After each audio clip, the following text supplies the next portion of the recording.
Let's go ahead and get started. I know there's still a few people that are out. So I have no idea what I'm doing. But okay, thank you. That's okay. Thank you. You to sit in? It's that right there. QR code. Comment in the chat.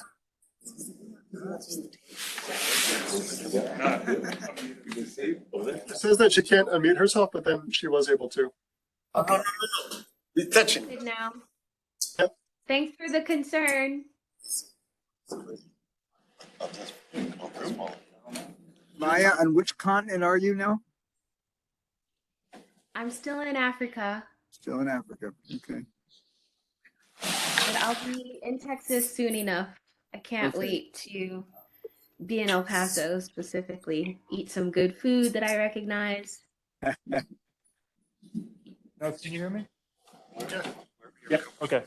So there's a few people that are still coming in the other room, but I think we want to get started now. That's okay with everybody?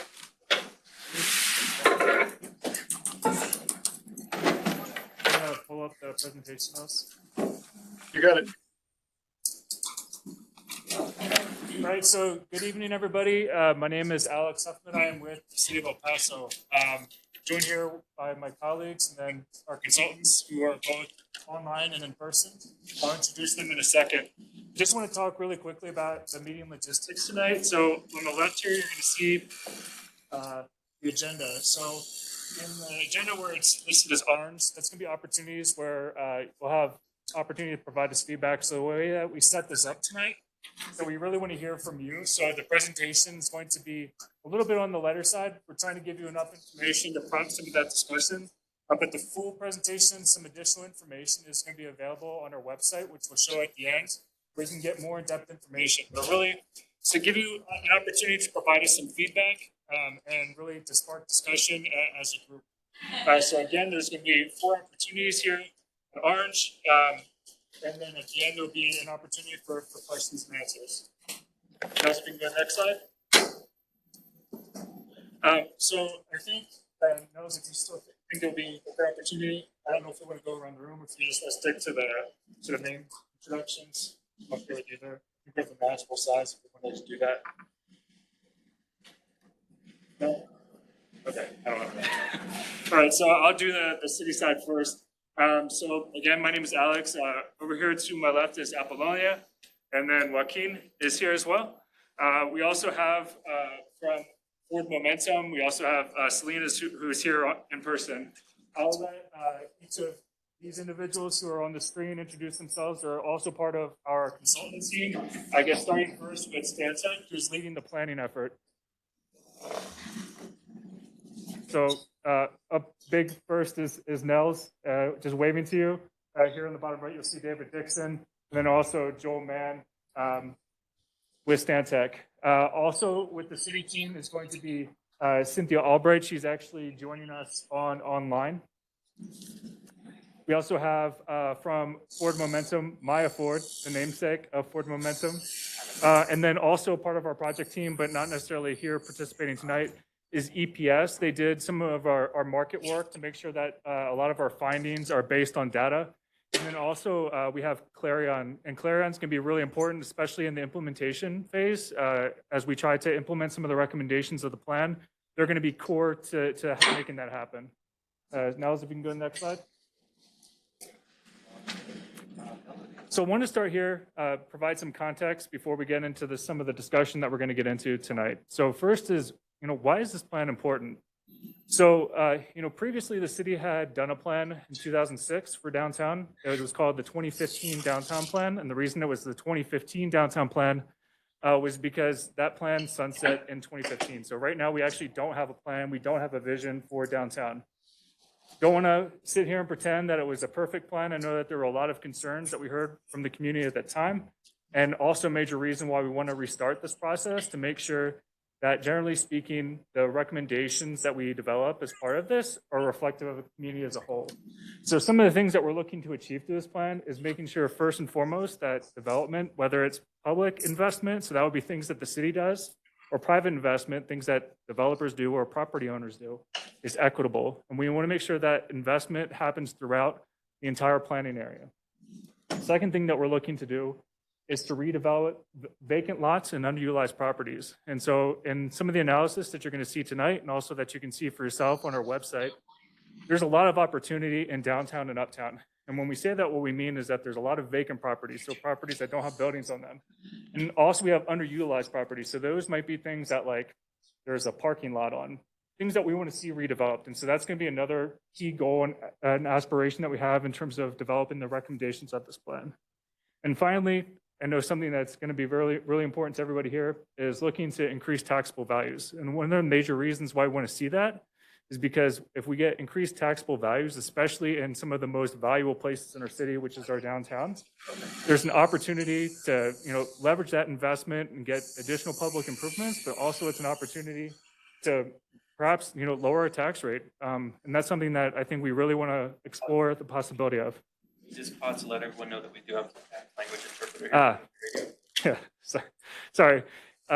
Really quickly, just for everybody who's here, if you need Spanish translation, we do have that available. If you can just let Joaquin know that the young lady next to him is doing that for us. So, You might want to take a break, let people see. I'm sorry? You might want to pause to let people sit right here. Yeah, if anybody wants to filter in, go ahead. Please come up. Alice, if you can go to the next slide.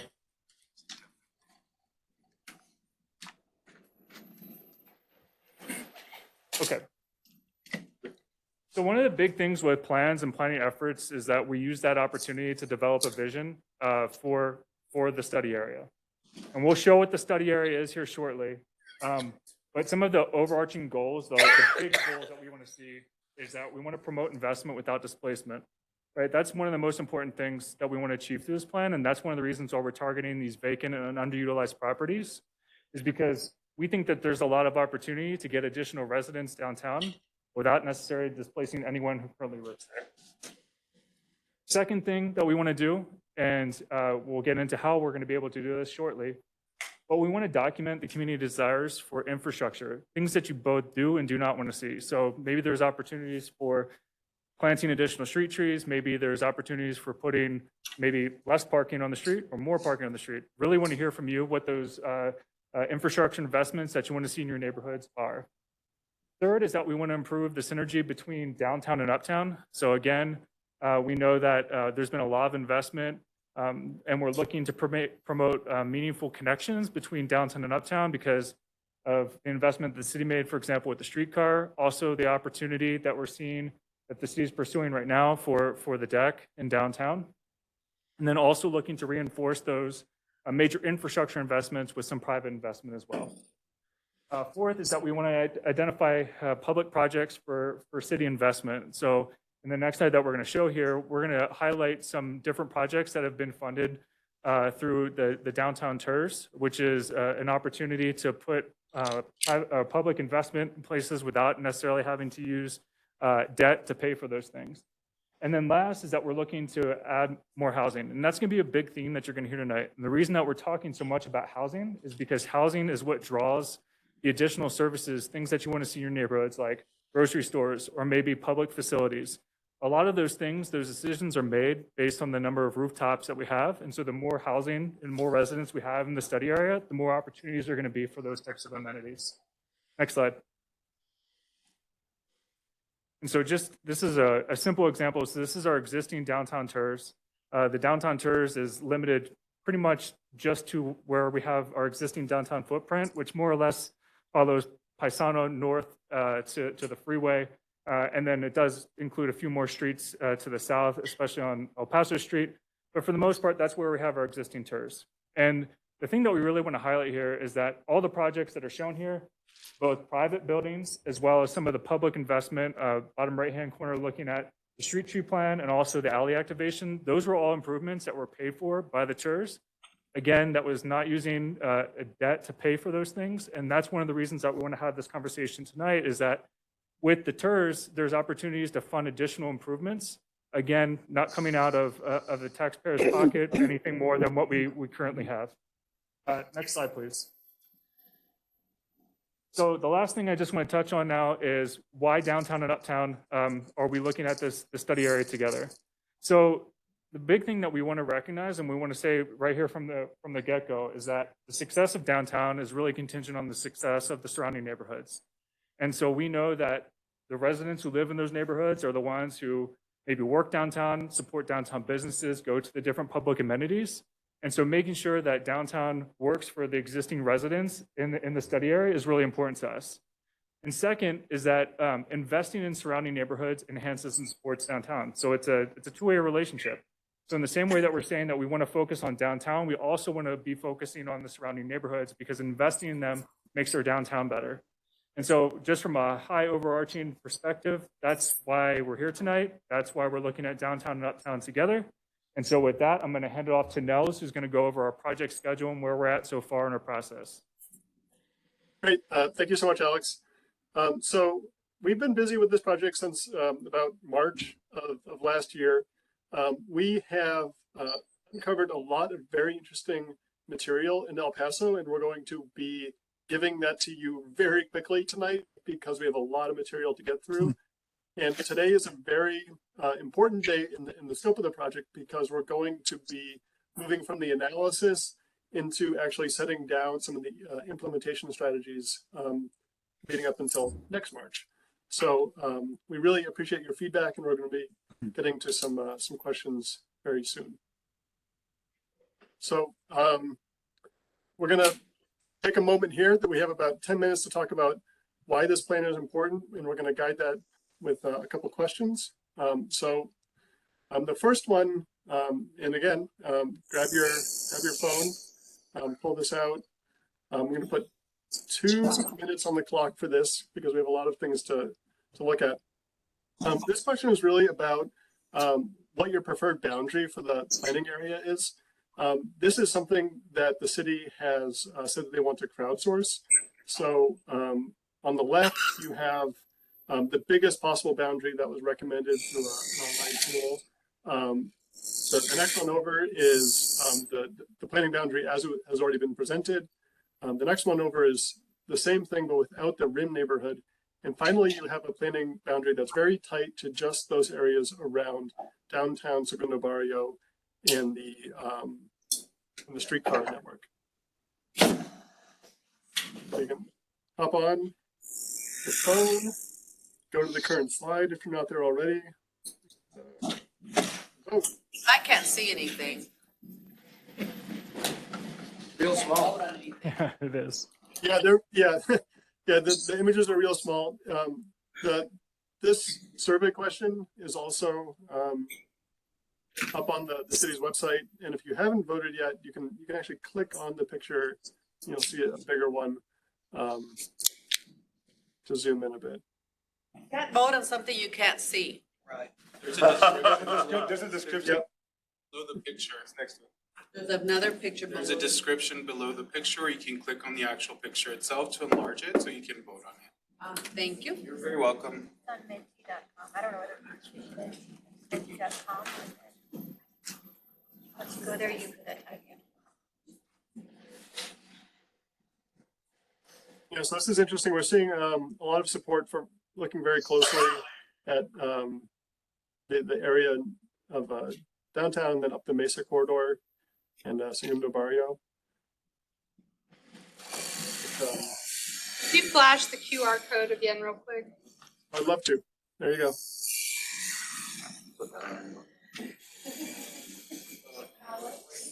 Alex, can I explain why there's an exclusion on the rim neighborhood? That's a great question. Just So the voting is closed on this one. I can reopen it, but we also have a lot of other material to get through. So we can get into that in the discussion, but I do think that's important. I do think it's important, so if we're voting, they should know why that was excluded, so. The voting is closed. Yeah. Okay. So just to keep us rolling, what key issues should this plan focus on for downtown? And this is open-ended. I think that Alex did just an amazing job just now sharing with you why the city thinks this is important. And I think that his vision has really outlined how we're approaching this project, but we want to hear from you also why you think what you think this plan can do specifically for downtown in the uptown area. And in the next question, we're going to ask you, what should it focus on for your neighborhood? So 2 different takes on the same question. Basically, what can this plan do for everyone who's visiting town?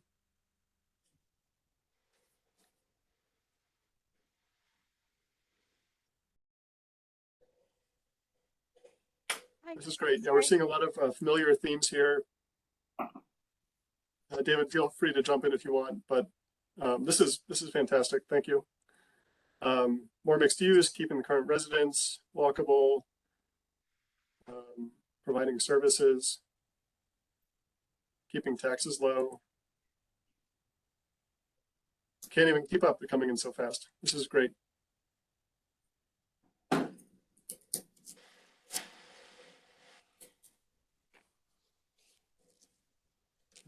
You know, mixed use, affordable housing,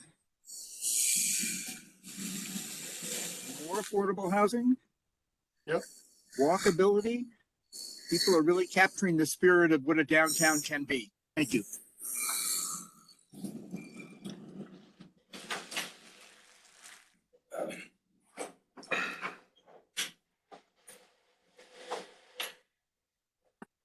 Great. And if we don't use the full 2 minutes, that's also fine, but I see more answers are still coming through.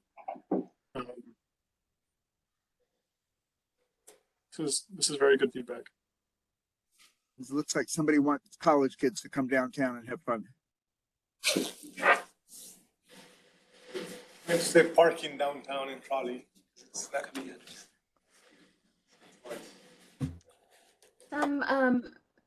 Ms.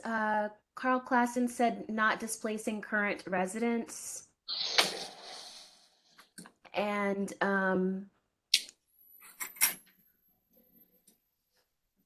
okay, Ms. Laboda, I believe, said that she was unable to vote. I'll respond to you in the chat. Okay, great. Hopefully that gets sorted out quickly. So just changing your head a little bit, we thought about what this plan should be for downtown, but what should it focus on for your neighborhood specifically, assuming that you live somewhere near the planning area?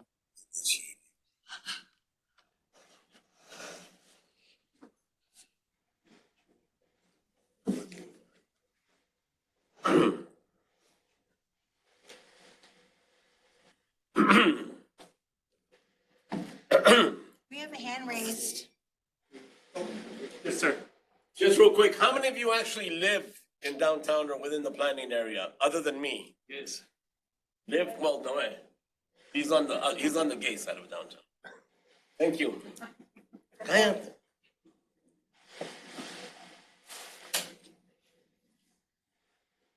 Oh, Susan owns Sept.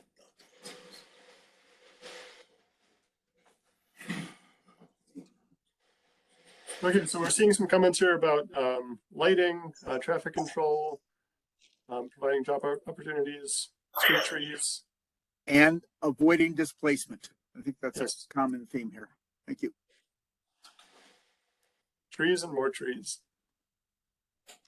Trees and people. Keep bars out of our neighborhood.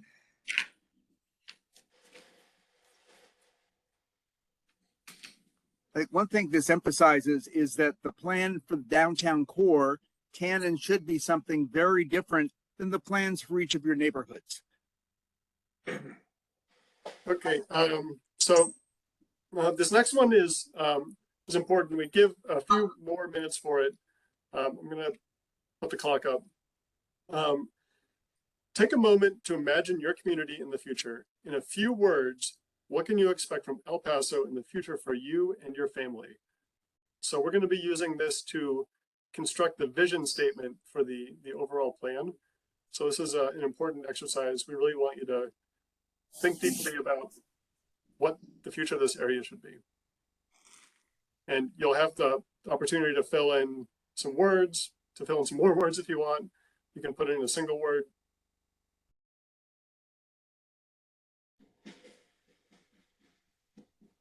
And I think Esperanza has just asked how she can participate. Probably need to put up the QR code again. Never mind. I can flash that up as this and Joaquin- word cloud is building. So Joaquin is helping her. Okay. yeah, for anyone else who needs help, I assume everyone else is typing furiously on their phones. Here's the QR code.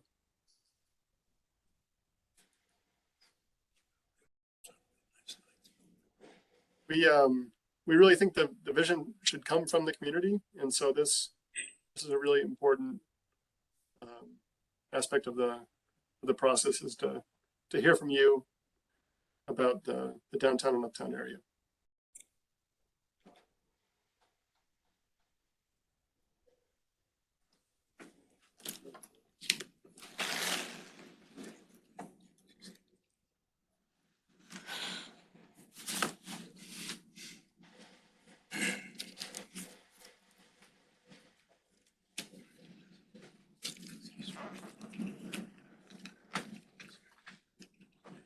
Interesting. Be interesting to hear more about safe and peaceful at some point. A lot of these words are what one would hope for and look for, but interesting, the concern about safety and the word peaceful. So if anybody wants to discuss anything that they've written up here, by all means, we still have 5 minutes. So just be mindful of the timer. But if you want to discuss anything that you put up, by all means, you don't have to just sit here. Yes, ma'am. I think bars and any kind of entertainment district should be away from family-owned residential properties. And so that, and that they should be located in areas of El Paso that have room for that kind of behavior, and away from residential zoning. I'm just going to repeat so that way everybody can hear Okay, online. sorry. No, you're okay. It's just for the online. We can hear, actually. Oh. We heard that comment about okay. the bars and residential. Wasn't sure if everybody could hear. Okay, never mind. I'm sorry. Okay. Yes. Now, what about things like restaurants? Do they disturb neighborhood peace, or is it really bars and the kind of activity that they encourage? Right. Yeah, we have a comment, David. Just 1 second. Yeah, so I'll say for me, it's downtown, we do a lot of outside business here. We bring a lot of outsiders. In downtown, our downtown compared to the downtowns we go visit is very poor in entertainment. So a lot of hotels, there's no entertainment, there's no bars. The restaurants are very weak. Central, that's sort of not a good restaurant to me. There's not a lot to do downtown for them, right? So that's the number one complaint we get from outsiders, right? They're corporate people to spend, but they don't know where to spend the money, right? I think the best thing we have is the chihuahuas. That's about the only thing they like. Other than that, What? I'm sorry. Is the baseball stadium. Baseball? Yeah. Okay. that's about the only entertainment we have in downtown. Okay.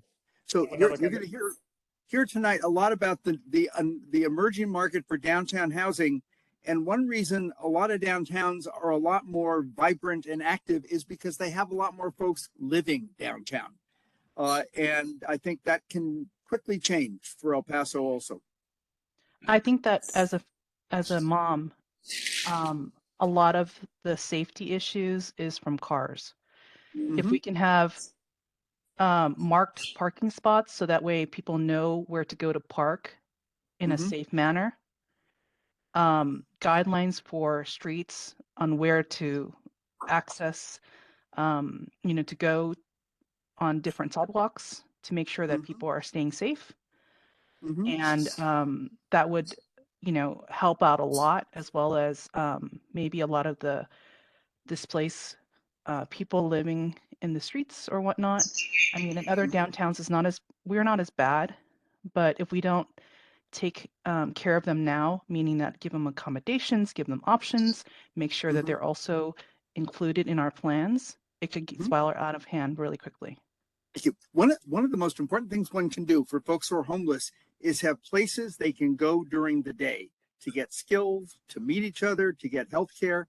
And Dallas has actually done a relatively good job of that. We have another comment. Yeah, the question earlier was about restaurants and how that would affect the people who live in the boundary. Yes. So I, along with a few of my neighbors, are here on behalf of our neighborhood association. We live in the El Paso High area. So whatever development that happens, we're saying ought to serve the current residents.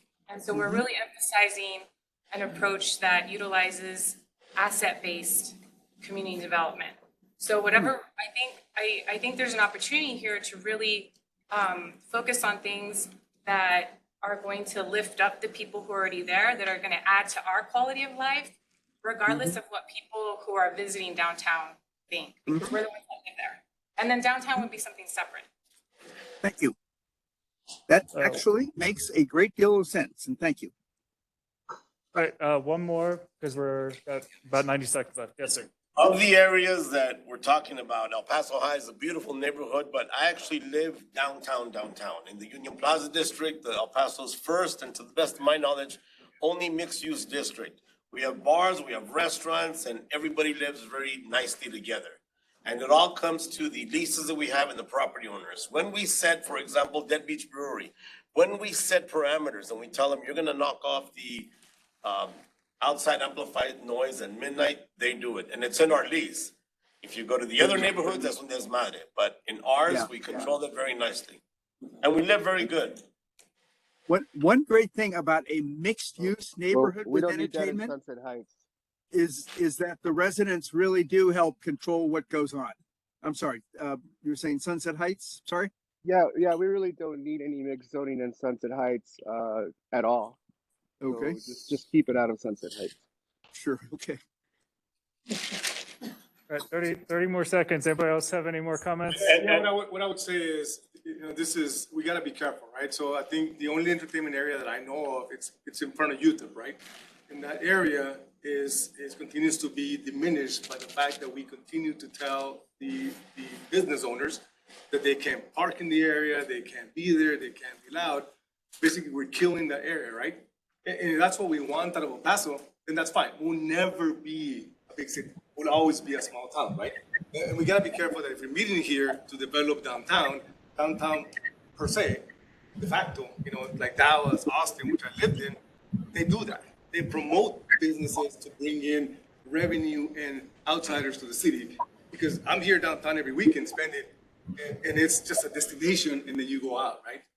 There's nothing else to do. There's no living. I've been looking for a home here, or an apartment for 5 years. Absolutely nothing for 5 years. Nothing. And just to clarify, Union Plaza is a mixed-use district. It's not an entertainment district at all because I helped write the ordinance. Number two, we have property in Austin, and their fight in downtown is worse than this. Es un desmadre, because that is noise. The hotels are on it.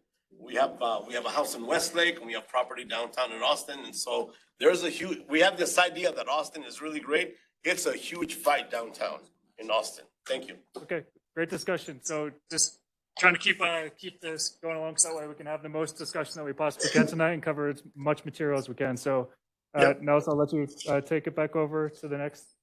Yeah, sure. Thank you for everyone who responded. That 41 responses is great. I think this is really excellent. The comments that we heard are good too.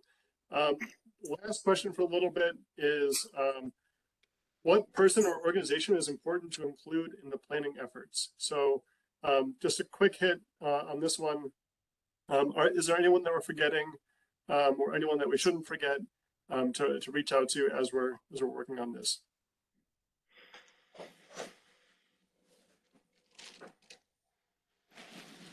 That's put nonprofit for me, yeah. I don't know. And I'm seeing here that people are listing like neighborhood associations, and so there have been some neighborhood associations who've been participating, but if there's a specific one that you want to call attention to, that you're not sure if they've been able to participate thus far, that'd be really helpful. Nonprofits, what a great idea.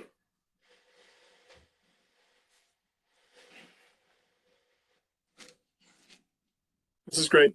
This is terrific. Wow. Very impressive texting speed, everybody here. Yeah. Best thumbs.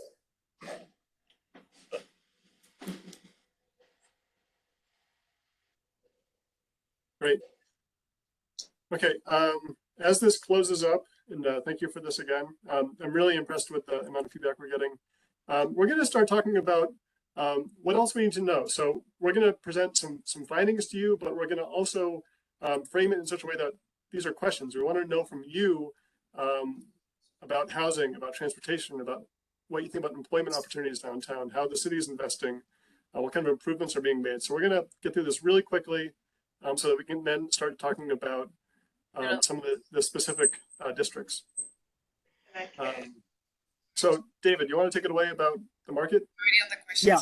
So one of the big changes just in the last couple of years, and this is true across actually North America, but it's really true of El Paso, is there is now a really strong market of folks who would like to live downtown and actually in uptown neighborhoods. We want to get as many of these folks into downtown where they can really bring the streets to life. So we're preserving and enhancing the quality of neighborhoods while realizing the potential of downtown. The market right now would support over the next 20 years 6,600 market rate units. We want to make sure, and 3,400 is an estimate. We're working hard on this. We want to make this number as high as possible, that we also create as much affordable housing so that we don't end up with a gentrified downtown and so that we preserve economic diversity in the nearby neighborhoods. And if anybody has any questions, shout them out. We'll keep on moving. We have some questions built in. Okay. So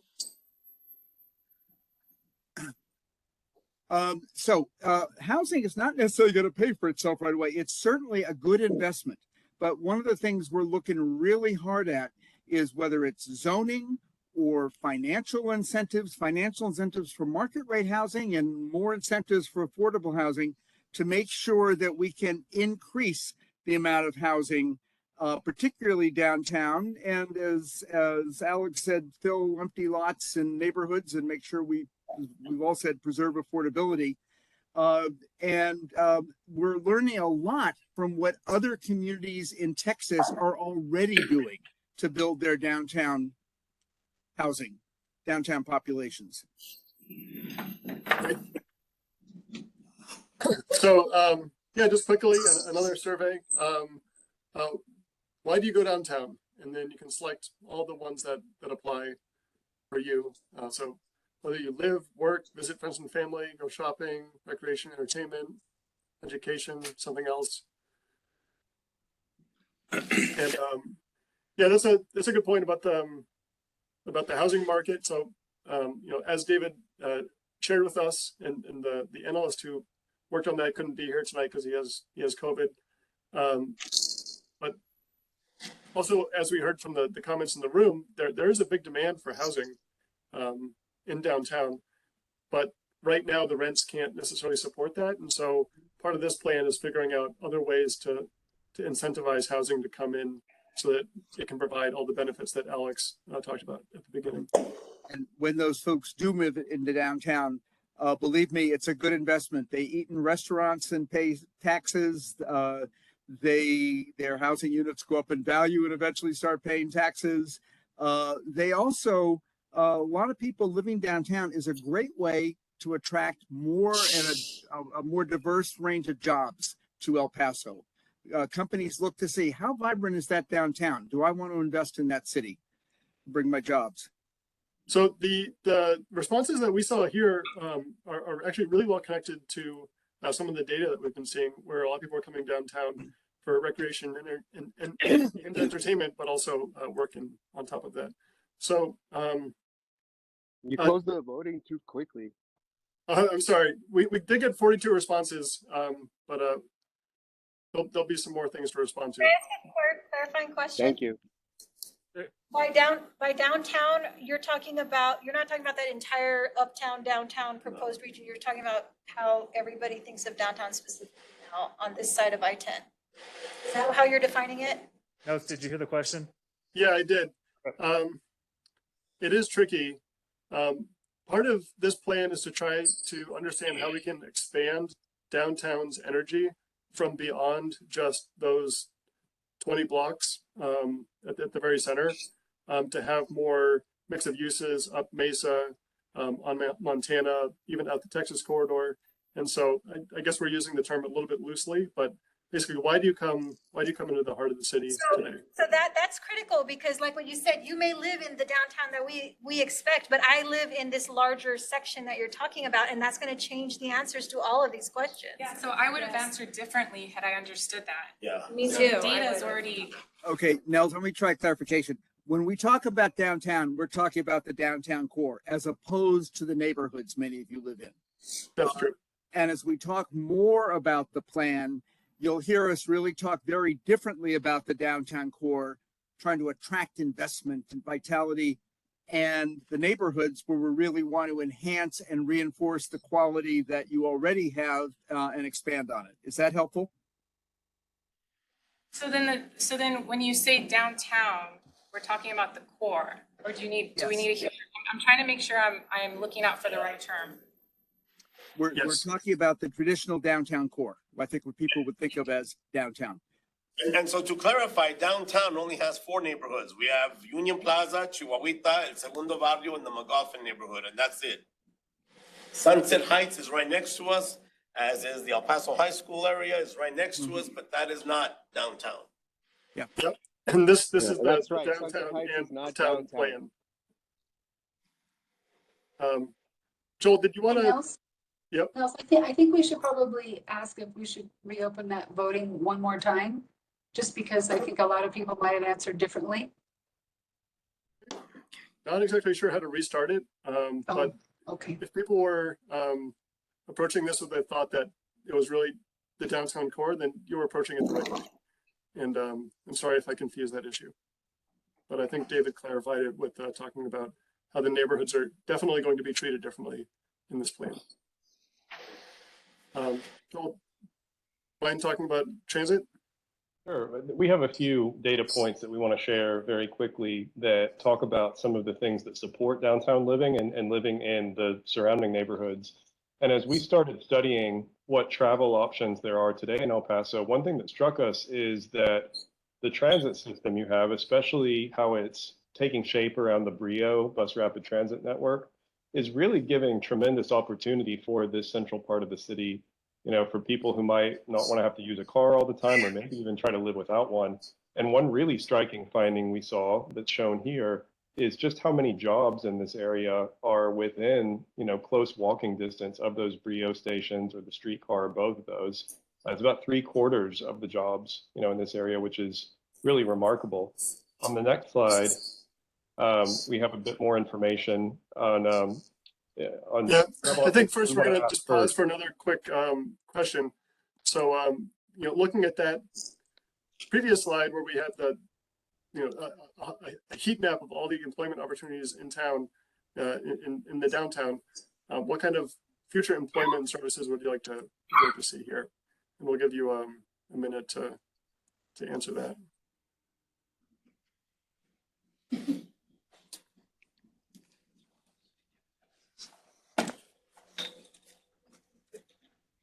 So we see some office tech jobs people are listing, employment and services that are for the benefit of the residents actually and already living there, higher paying, creative jobs, rent for small businesses, a grocery store, we've heard that a lot, more restaurants, galleries, environmental, tech. No tech, green research, space for small businesses. This is great. Let's say boys and girls. Can I ask another question of clarification? Yep. Who was invited to this meeting? Okay. Who did this invite go to? What does everybody mean? Like, who was invited to this space to have? Yeah, so I mean, part of it was that we did send it out to neighborhood associations. Okay. We also did do a press release, which you might have seen just go out. It was also put on TV that then related back to our website. And so anyone who was, you know, drawn in from any one of those different outlets would have been able to come to or join the meeting virtually. Yeah. we're on transit, but just go back to the other topic. With the core, even though you explained that it's just this local area, but it seems to be expanding up and down Mesa pretty quickly, are you addressing what it's backing up against? So we're not talking about just what's inside that core, but all the residential areas that are backing up and suffering from the spillage when the businesses close at 2 a.m, or the noise or the trash or those kind of things. Are you addressing? Yeah, we'll definitely get to that topic pretty soon. Joel? So, continuing to think about some of these travel options in transit, that image that we shared a second ago with the jobs and the access, what it actually looks like in terms of transit service, just because of the geography of the city and how these kind of 3 main corridors converge in downtown, provides a lot of opportunity as well. We've got kind of big city level transit service happening on major corridors like Mesa and Texas Avenue heading out to Alameda. There's real opportunity with this that we would like to figure out how to use and how to take advantage of. Next slide. All right, it's coming. And we're going to ask another quick little question. Yeah, there's a few transit questions in a row. You can walk us through this if you like, Joel. Yeah, I think one of the big things that we saw is that 73% of the jobs in this area are accessible by transit, but only 1% of the trips to work currently are by transit. And so we want to know why that is. Because our transit system is lousy. If you guys have ever ridden in it, it's lousy. You get there late. There's no way anyone who works would ever count on taking mass transit to go to work. Number one. Number two, we built the trolley from downtown to UTEP. It's always empty. Those of us who live downtown see it every day. We have the Brio from downtown to UTEP that is fairly empty. And then we have the regular buses from downtown to UTEP. We keep on doing the same route over and over, and nobody rides it. Anybody who works is not going to ride the Sun Metro because it doesn't have good service. And that's just a matter of fact. Yes, ma'am, really quick. I can corroborate. I mean, if I can attest to that. I back that up. Yeah, Okay. work in the Goffin So area. there'll be a moment to bash Sun Metro as much as you want. So it looks like most people know, someone or work in the planning area. This one's going to be up for a second too. Do you or someone you know use public transit to get to work? And statistically speaking, we would expect there to be a lot of no's. I know, Joe. Okay, we had a comment really quick. If you want to make the comment. Yeah, just understand my brother actually works for Sun Metro. Don't hate me. But if I could, I would write it. It's just, it does not get to work in time. I would have to leave like 2 hours ahead of time to possibly make it on time. Okay, so if I may, Ellen Smythe, I'm the Chief Transit Officer for Sun Metro. And I do recognize that the service is lacking, but I have to tell you, the management contract with the people who were here for over 13 years. And so I took it over 2 years ago. And in that 2-year time frame, I've been able to stabilize the finances. We were $28 million in the red. We were running deficit spending. We're in the black. So now I can actually make changes. There's very little you can do when you're running in the red. It's kind of like, you need a new roof, but there's not anything you can do about it because you don't have any money. And so, but now we have money in the bank, and we've hired a consultant. Nelson Nygaard is working on a citywide transit study, and they're providing recommendations to us by January on service modifications.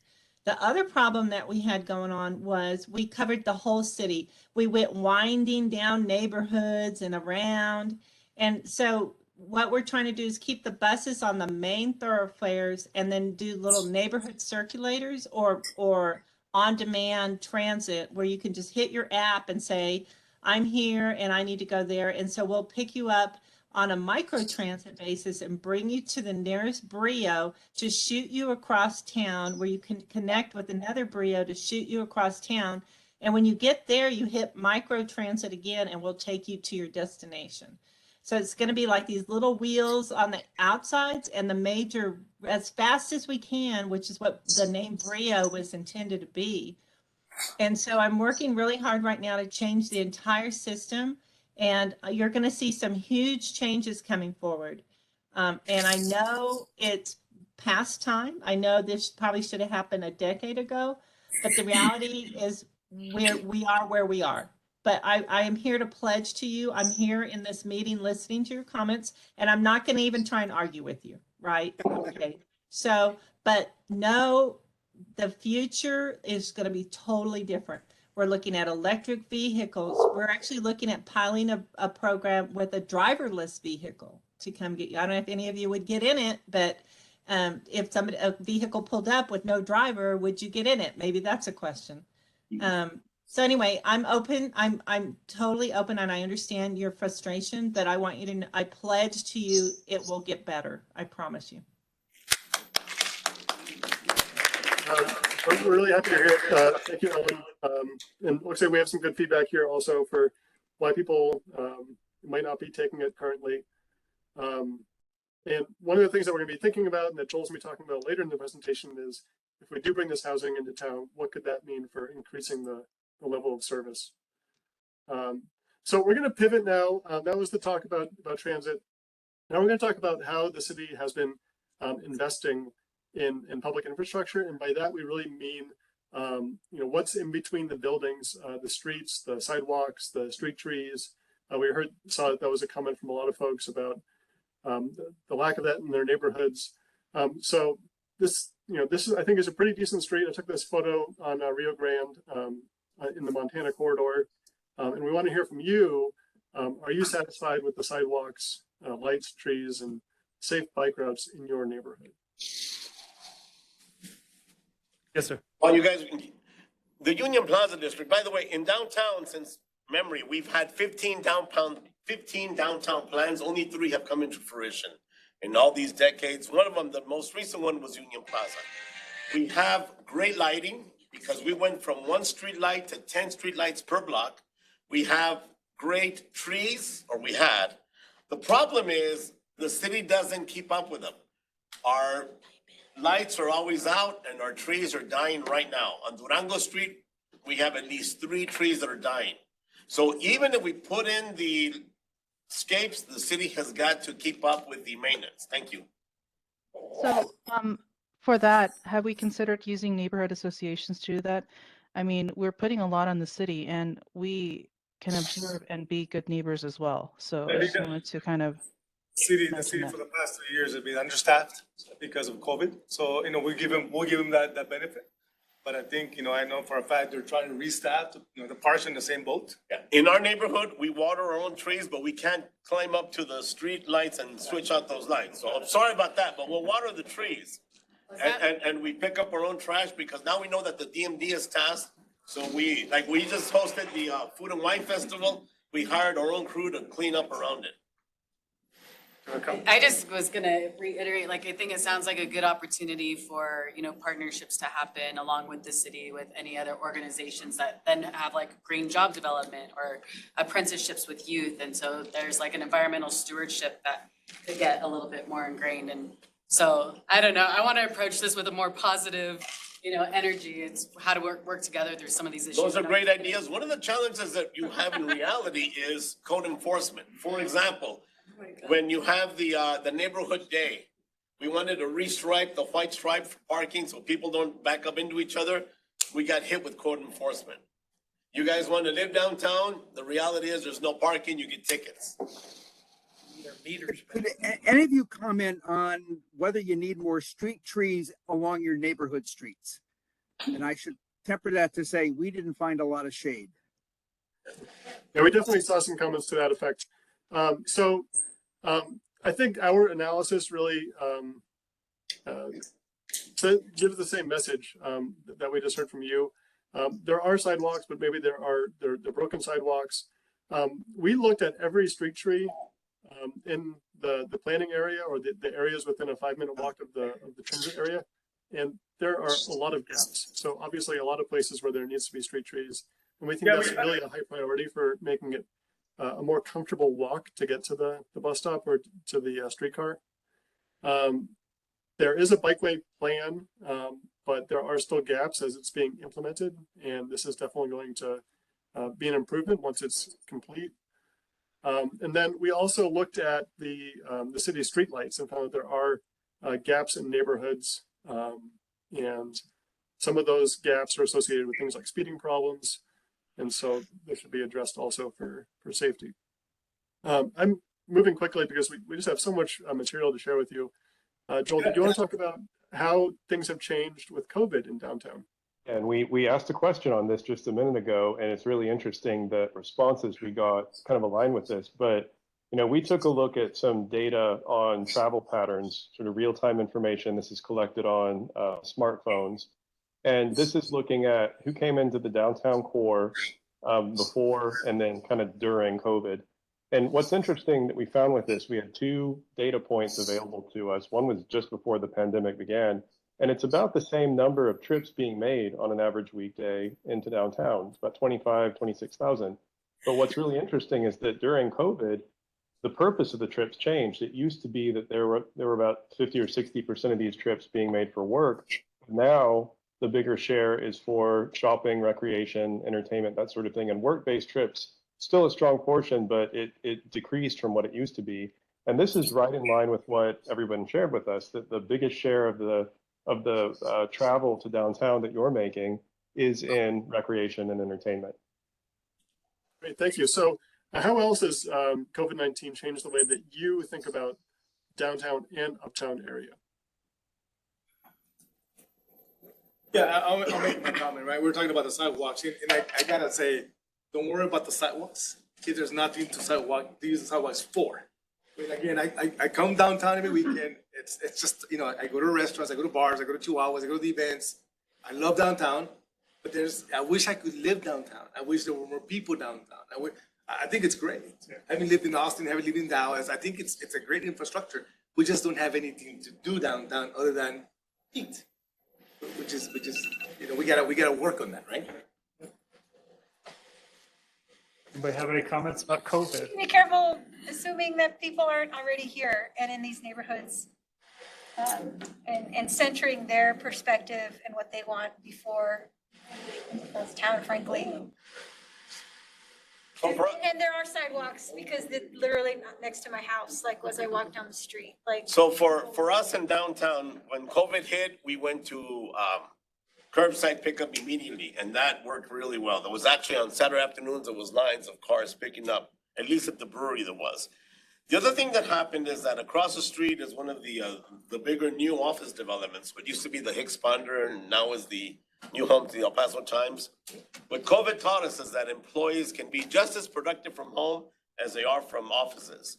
So the employees haven't come back to pay those big rents because they can work from home and be just as productive, in some cases even more. Great, thank you. We did want to share some information from the bridges, Joel. And this is kind of the counterpart to that slide a second ago.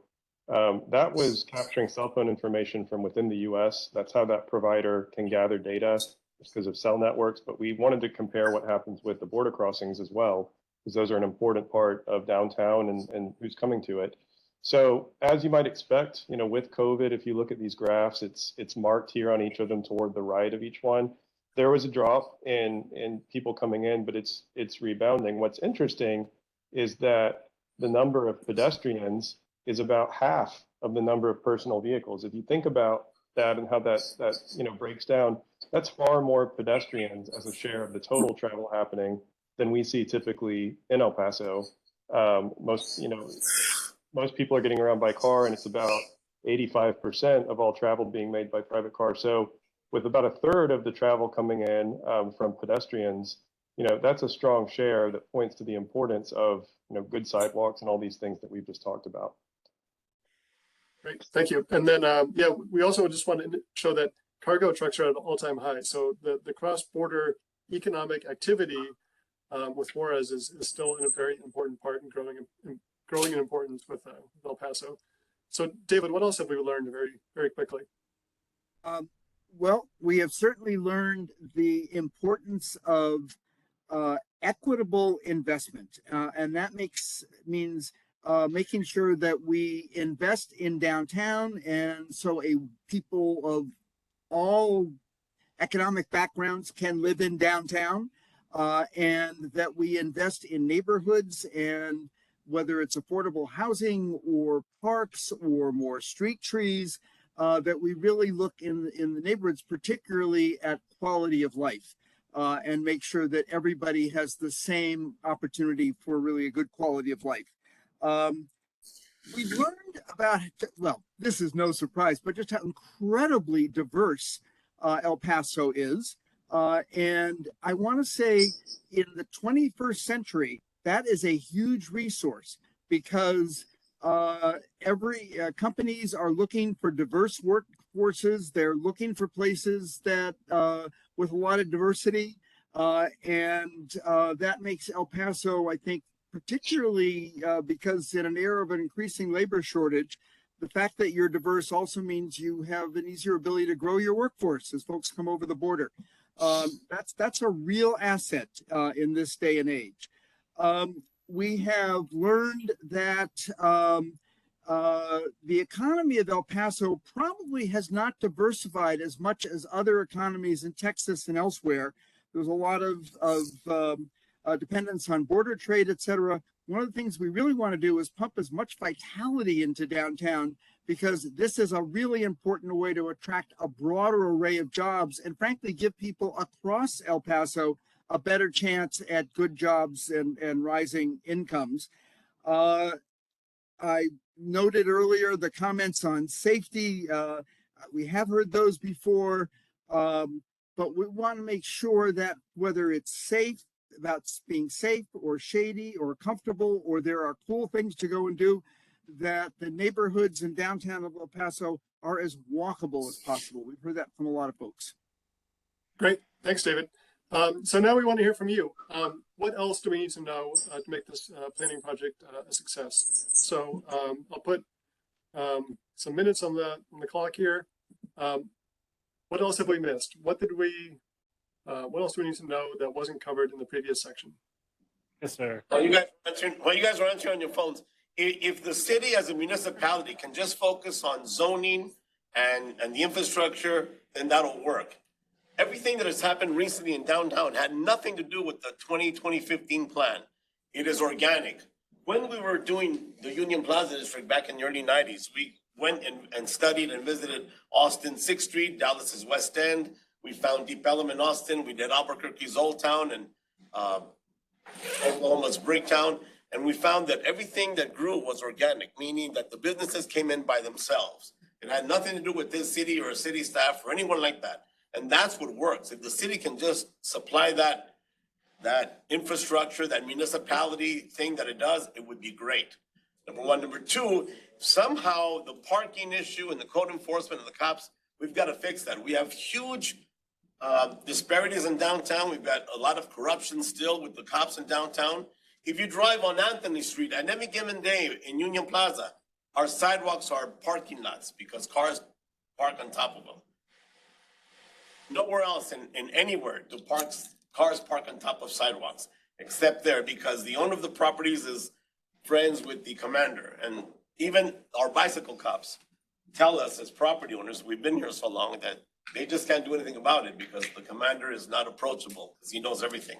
So corruption for cops is key to us in downtown. That's a news bit we gotta get, the news stations. You know what, the funny part is that when Elida Taves and Aaron Montes were downtown, we had that discussion with the cops, and it was the sergeant who said, we can't do anything, the commander doesn't want us issuing tickets.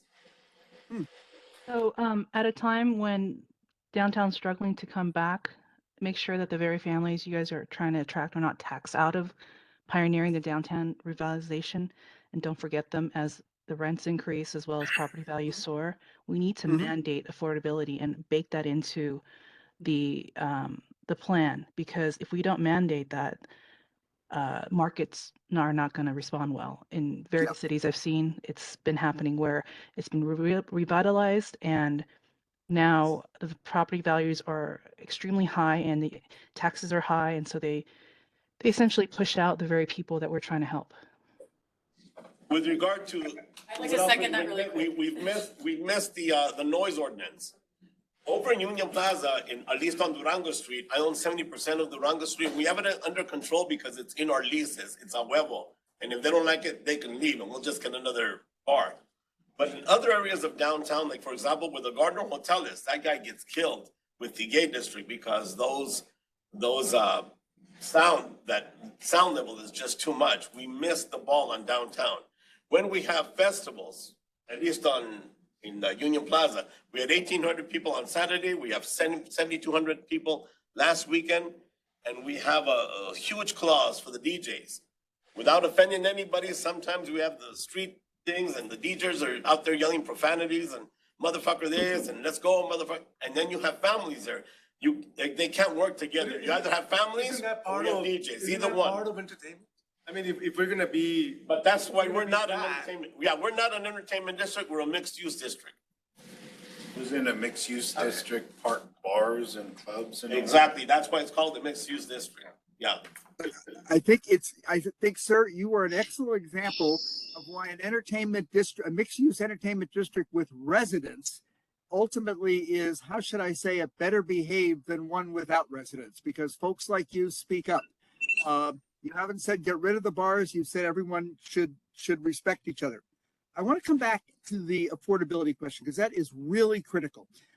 We are not only looking at how much affordable housing is needed in downtown and the uptown neighborhoods already, but also as more and more folks want to move into downtown and into uptown neighborhoods, you're exactly right. They can become more expensive. So we're also looking at what kind of affordability programs do we need to make sure that the folks who are there now can continue to stay there. That's a very important commitment of this plan.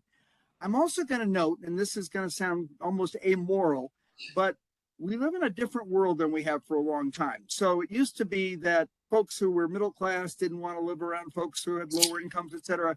Today, the kinds of folks who want to live in downtown and in close-in neighborhoods like diversity. They want to see lots of different folks out there and around. So we're doing it both because it's the right thing to do, and frankly, it's the pragmatic thing to do. Does that respond to the question, the person who brought that up a little while ago? Yes, but it's got to be affordable. For example, absolutely, yes. The Union Fashion apartments that Fred Dalvin redid were so expensive. You would have to do a one bedroom for $1,400.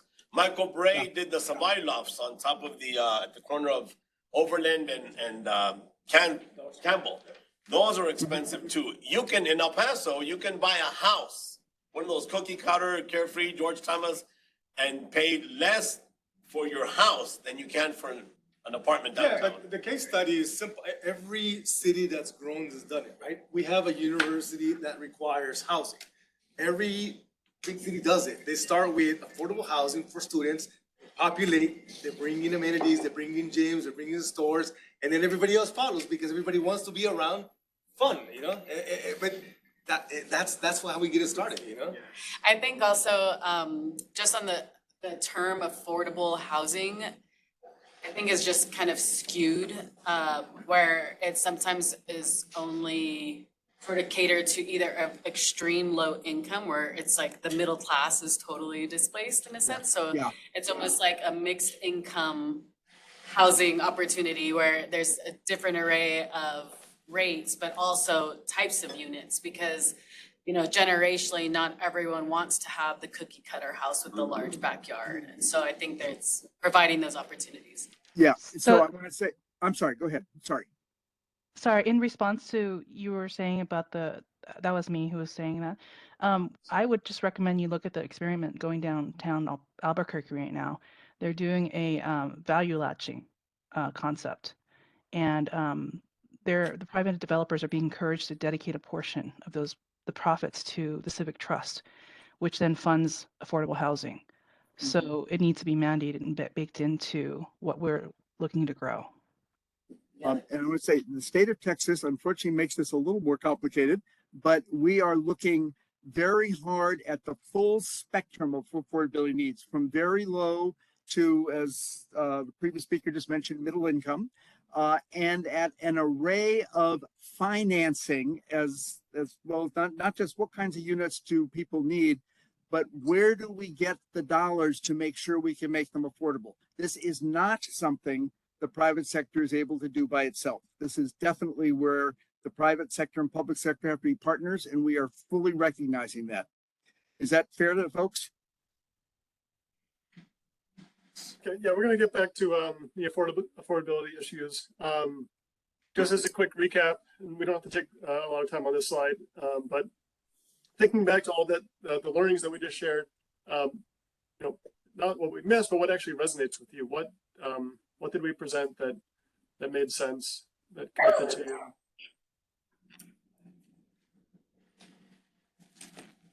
So just as a recap, we talked about how there's a housing demand for something like 6,600 units downtown, that there are, on top of that, we could add 3,400 affordable units. That equals to 10,000 new housing units in the downtown and the priority corridors around there. That is going to require a 15% at least subsidy gap, likely from the public, so from the city or from the TERS or another program like that. A lot of jobs are downtown. There is good transit accessibility downtown. There are gaps in the infrastructure that could be addressed to attract more investment, and things have changed since COVID. The reason why people are coming downtown is changing. It's more for entertainment than it is for work historically. So I think that's very in brief what we talked about. One quick postscript. We've also heard that the potential for transit is very good. We have a commitment to make the quality better. That's right. So in that monologue, I missed a lot of these comments coming in, but we'll definitely take a close look at this when we start to develop the plan document. Pick up quickly on somebody mentioned affordable businesses. One of the things we're also going to be talking about is how do we help people, how can the city and others help folks start businesses, folks who haven't been able to but have a great idea. And that's about affordability, training, and finding them a place to put that business work and succeed.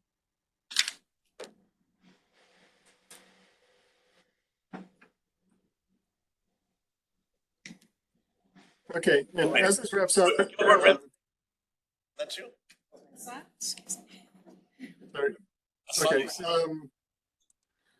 as that wraps up, we wanted to share how we're thinking about the priority areas. And so this, maybe we should have shown earlier because it illustrates how we're thinking about the future growth of downtown. As we mentioned, we are trying to think about a future in which there are 10,000 more housing units in downtown. And so, you know, without disturbing the neighborhoods, where should be the places where we think about growth? And if we think about downtown and just those blocks north of downtown, you know, north of I-10, we really think of that as the core. And so that's what I was referring to previously.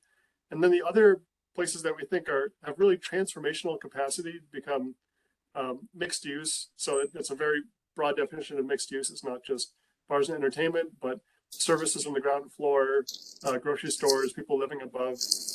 When we think about that on moving up Mesa, which aligns with the streetcar out the Texas corridor as that starts to change from industrial uses into more downtown uses. And then also in that part of the Segundo barrio that is already commercial. And then in the other areas, we really want to reinforce the existing character of the neighborhoods, which we heard from you also. And existing affordability. That's right. So one of the things that we have a core stakeholder group, their names were flashed up about an hour ago, but we met with them and we thought about how we might distribute this anticipated demand of 10,000 units throughout these neighborhoods, and what kind of impact that might make on the zoning and the regulations that have to be rewritten as part of this project to allow for that to happen. So here we've just got some numbers written down about how that housing might be allocated. These are preliminary, and this survey is available on elevateelpaso.com/downtown. So you can go and also think about how you might recommend distributing the anticipated housing growth in this area. And we're going to dive a little bit more into each of these priority corridors. So the other thing that we did is we looked very closely at what we call the opportunity sites. So we really focused on those areas that are within a 5-minute walk of rapid transit. So right now that is Brio. And we thought about vacant parking lots, empty buildings, buildings with extremely low valuations, property that's owned by the public, and went through several times to try to determine what we think would be an opportunity area to absorb this new growth, this new investment, places where infrastructure should be incentivized from now until 2030, so the next 10 years, but then also looking another 10 years further out into 2040. So yeah, how do you feel about the way that new housing is being distributed? And it's a little bit unfair because we didn't go into that much detail just now, but basically the idea is that most of the new housing, or a large portion of it, would be focused in that downtown core. And then right behind that, in terms of order of magnitude, would be those yellow arms. So that's Texas, Mesa, the Segundo Barrio commercial area, and then less impact in the neighborhoods. Now, as I see somebody in the chat has their hand raised, if you want to unmute yourself and make your comment or question. Sure. Hi, yes. I have a question. We've been using the term entertainment a lot throughout this session, and that's a pretty broad term, right? So I'm wondering if you could maybe narrow that down for us. Yeah, we could also make it a little bit broader. I think that one of the things that downtown has going for it is that the city has really invested heavily in culture and public amenities, thinking about the new museums, the ballpark, things that are there now that are really going to set the stage for a vibrant core. So beyond just restaurants and bars. David, do you have anything you want to say? Yeah. So I think you're asking a really important question, given what a lot of folks have said here. So entertainment can be loud bars and loud music.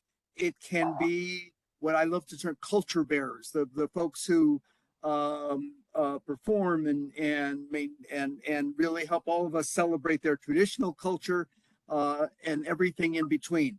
One of the things that really helps for an entertainment district that's got a lot of bars and stuff is if it's not in the middle of a residential neighborhood, as somebody pointed out and sort of set aside, but two, places like Kern Place, for example, both neighbors and folks from UTEP have suggested that would be a great place for a lot of folks to live too. And, you know, we've heard a lot from the gentleman who lives downtown, and you can tell what an active voice he is in trying to maintain the quality and character of downtown as a place to live. But when you have people living where you also have entertainment going on, frankly, they help manage the impacts, control the noise, certainly avoid the violence that sometimes occurs around entertainment.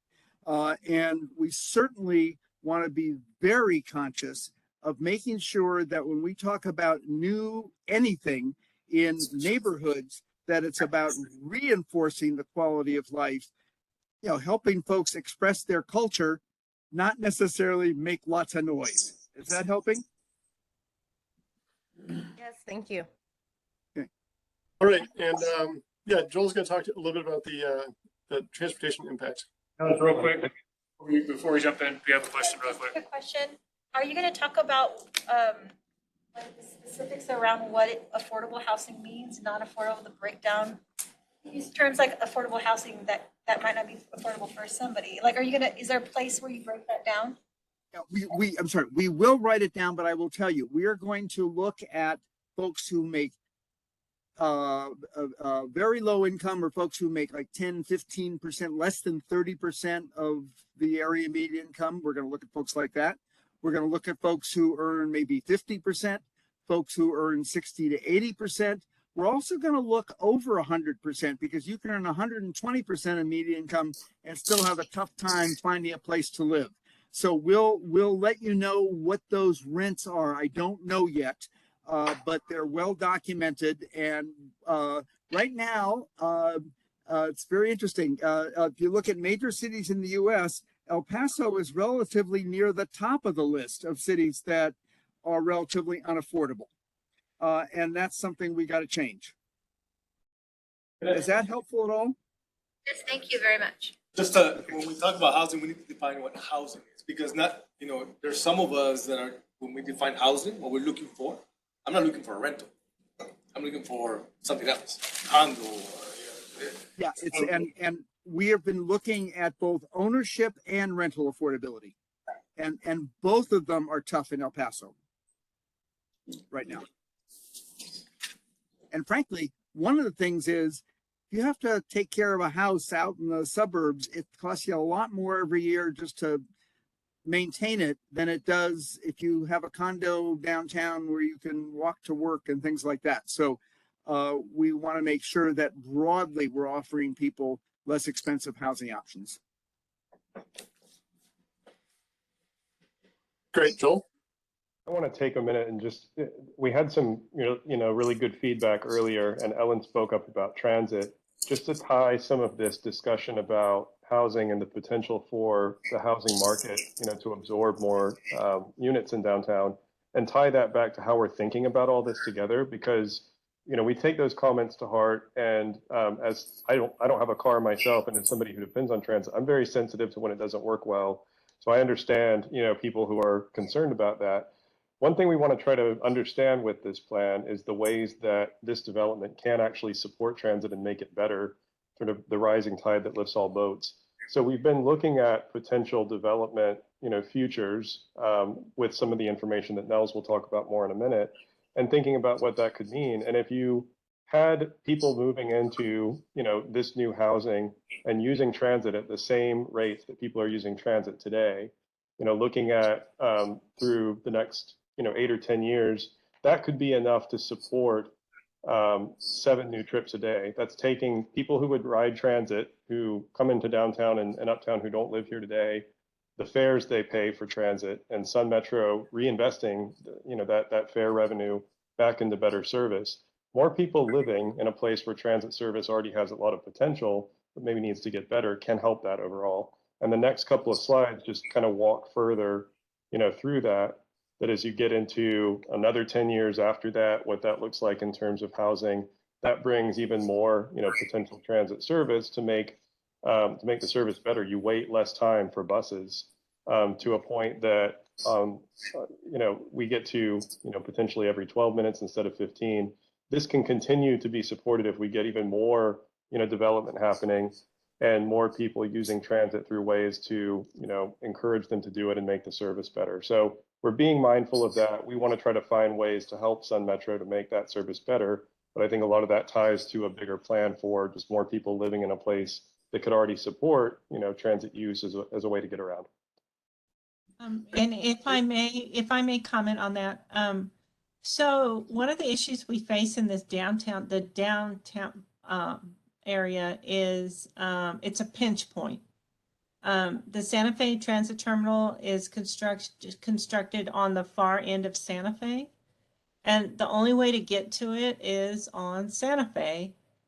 You can come down Paisano and all, but the reality is all the other streets in the downtown area are not through streets. They wind around San Jacinto Plaza and they wind around the various areas. So that just leaves Santa Fe going down in like Kansas, Paisano to Kansas to get out, because everybody's going to the freeway or up Mesa or, down Alameda. And so just the sheer location of the transit terminal that we have right now may be problematic, although it's really convenient for the bridge traffic. And we're looking at that right now because as time's gone on, they're closing off more and more streets in the park area. You know, they're asking for street closures and capital improvement and innovative developments around the Mills building. And all of those are asking the buses to get out, you know, get your buses off of these streets so we can develop and have it more friendly for visitors.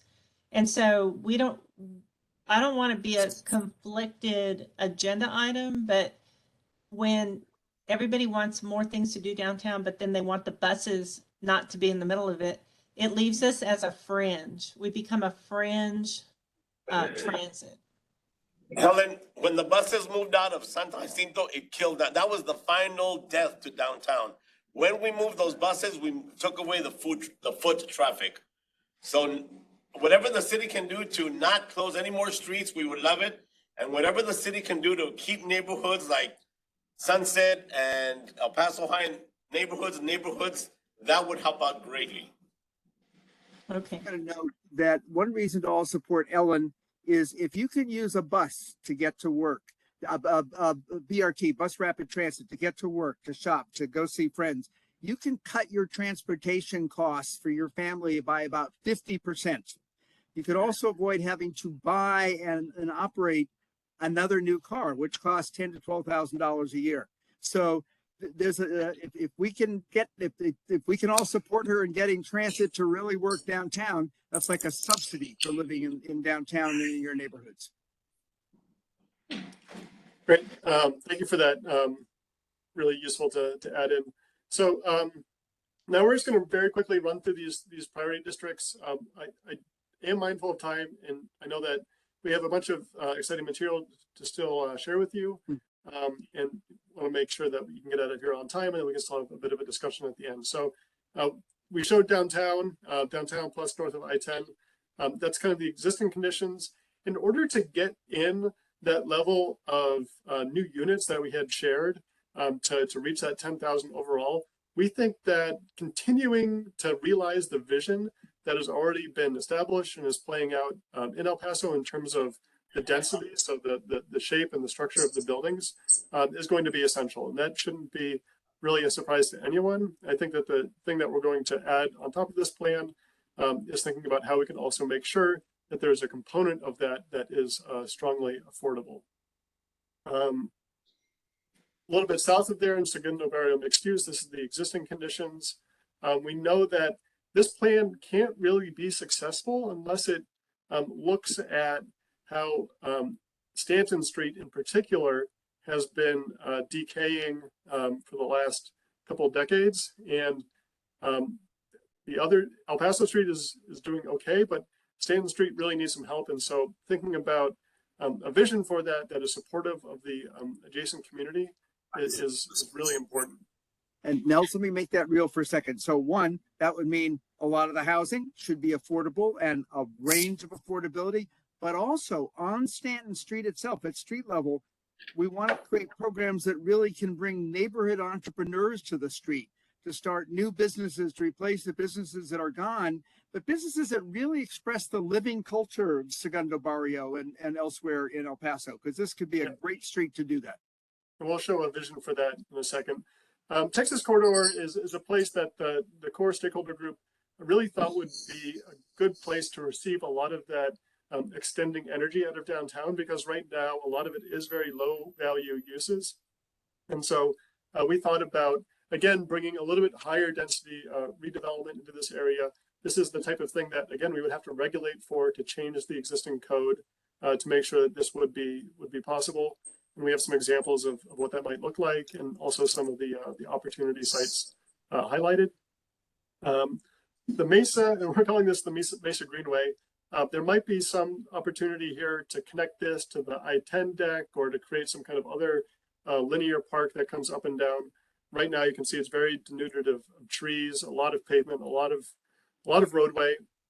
But at the very top of it, Kern Place has been a place that people have said needs some change. It also has this big parking garage that the city owns, and we're going to come back to a vision for that in particular.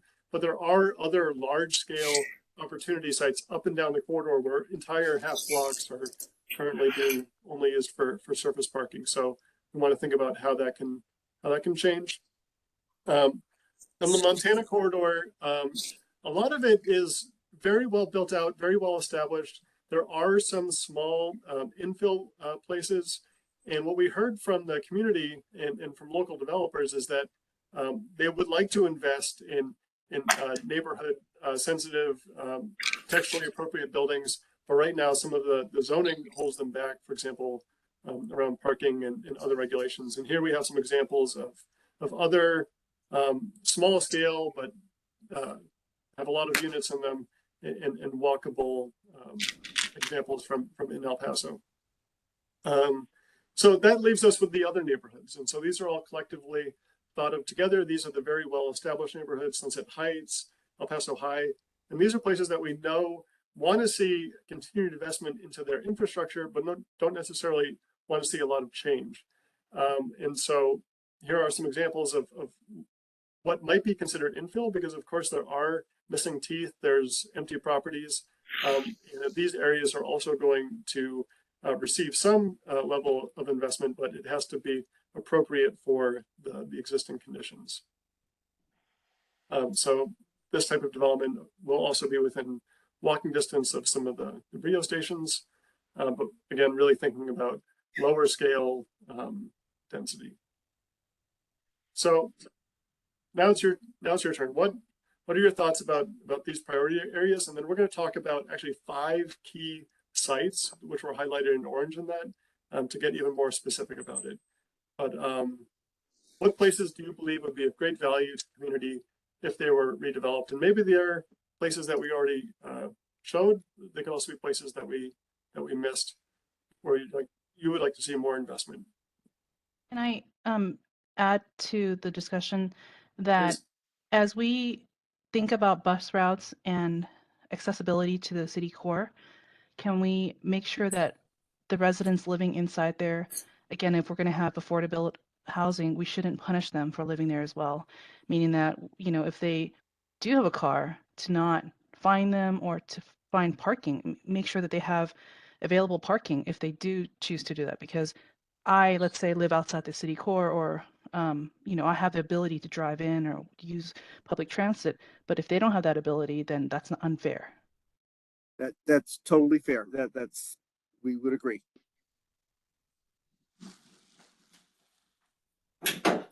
We're seeing some of the familiar subjects pop up here between downtown and UTEP. That's where the streetcar is, and that's definitely a focus of bringing that to life. Texas Street, downtown, Union Plaza, Mesa Street, Montana.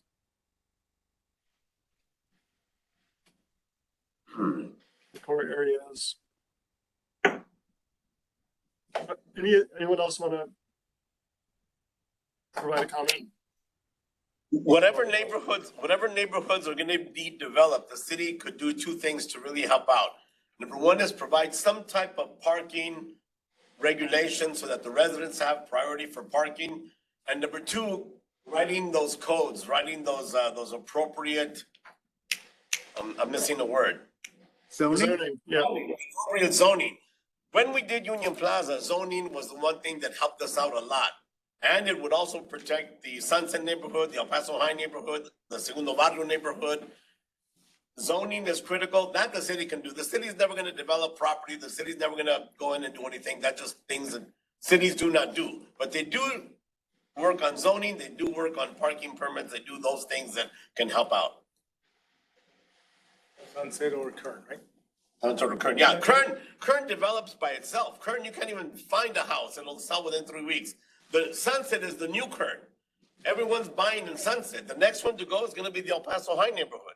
Everyone will start buying there. Noed did one, his own house over on Texas Avenue, and that one turned out great. So that is happening organically without the city. Don't touch it. Don't mess it up. Keep your plan to yourself. Don't even walk into there with that focus. but do come in with parking permits, do come in with zoning. I have a question. Yes. Are we looking at any city as a potential go-to as far as El Paso for, I guess, research? What cities are you guys looking at and say, oh, this is what we might want for El Paso in the future? Model city? Did you hear the question, Nels, about what? Yeah, we heard it. Yeah, there's a lot of cities that El Paso could look up to. But specifically this type of project that we're doing right now, like. When you what finish, are can they I take you back to researching? that? So yeah, so when we did, for example, a market assessment, we compared ourselves to other cities, and I don't recall all the cities off the top of my head that we were looking at, but we were looking at places like Albuquerque was one. They have a really robust downtown residential market. We were looking at other cities. I think San Antonio was a second one. Similar price points, similar populations and demographics. And so we were looking at them. I just don't know the list. I don't know, Nels, if you recall the other cities, because yeah, that was Matt Prosper's work, and I don't really remember every single one, but we did. That was the point. I think there are about 8 cities that we took a look at. We're looking at from comparability of potential residential demand, similar price points of housing that we'd be looking at here, as well as similar levels of income. Yeah, that's right. Again, yeah, I don't have it right in front of me.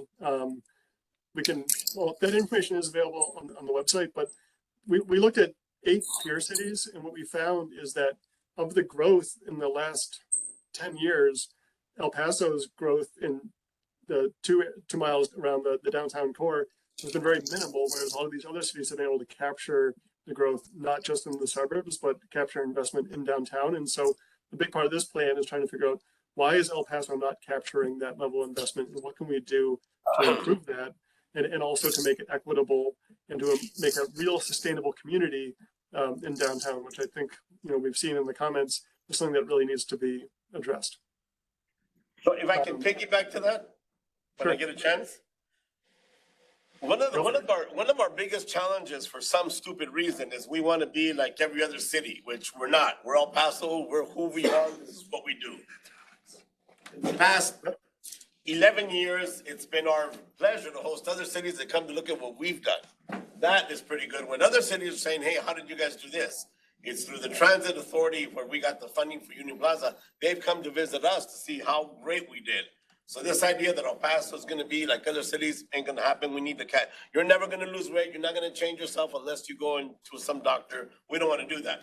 The other thing is that one of the reasons that El Paso downtown properties haven't grown is because my beautiful friend Joe Gutenrath and his cronies killed one of our largest efforts. We were going to get a historic designation on a federal level, not the local level. The local level is the one that tells you you can paint this or you can't change this window. The federal one would have given property owners access to the most generous reimbursement money available in the nation for reimbursements. That's why other cities like Austin, Dallas, San Antonio have done great projects, because they access that money. We don't access that money, so we don't have it to reinvest in our properties. Thank you, Joe. I still love you. Yeah, so we do want to get through all the material, and so a lot of these discussions can happen afterwards, being mindful of people's time. So this is the last section before we get to the discussion at the end. We wanted to talk about these 5 key areas. So one of the things in our scope with the city is to really look at what are some of the top transformational areas, and then to do conceptual designs for them. And so working with your CSG, we looked at a big list of properties. Some of them are also really great opportunities. And we thought about what's going to provide the biggest benefit to El Paso and what's the most achievable. And through this process, we've picked these top 5, and David's going to walk us through some of the before and after photos, sketches, and we want you in this process to give a thumbs up, thumbs down, and then at the end we'll have a discussion about it. And just to get a sense of the potential. So I think one of the most important places to start is around the plaza.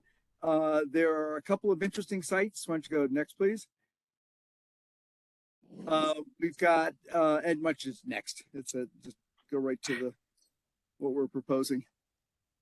There's a chance to build a really significant mixed-use building, maybe 2 housing and a hotel, mixed income housing once again with a lot of life and vitality at the street level. And then, on the other side of the plaza, there's some existing buildings that are probably great buildings. We got to put life back into them. And so we're going to look, we're looking hard at not only design, parking requirements, how to get affordability, a range of affordability to these projects, but what will the finances look like? Are we going to take some help from the city? They may not be good at some things, but they can also help with finances. And so that these become real examples of how El Paso can move forward and are models for other development. Any quick questions, or should we go ahead here? Parking. Parking would be, Yeah, where's the parking? Okay, so the parking in this is on the first couple of floors behind the occupied spaces that you see. And this is a model that's often used. Parking below grade is really expensive. Parking that goes up maybe the first 4 or 5 floors on the sort of the big floors of this building, but behind housing and behind retail, so it doesn't detract from the quality of the street, can provide a lot of parking.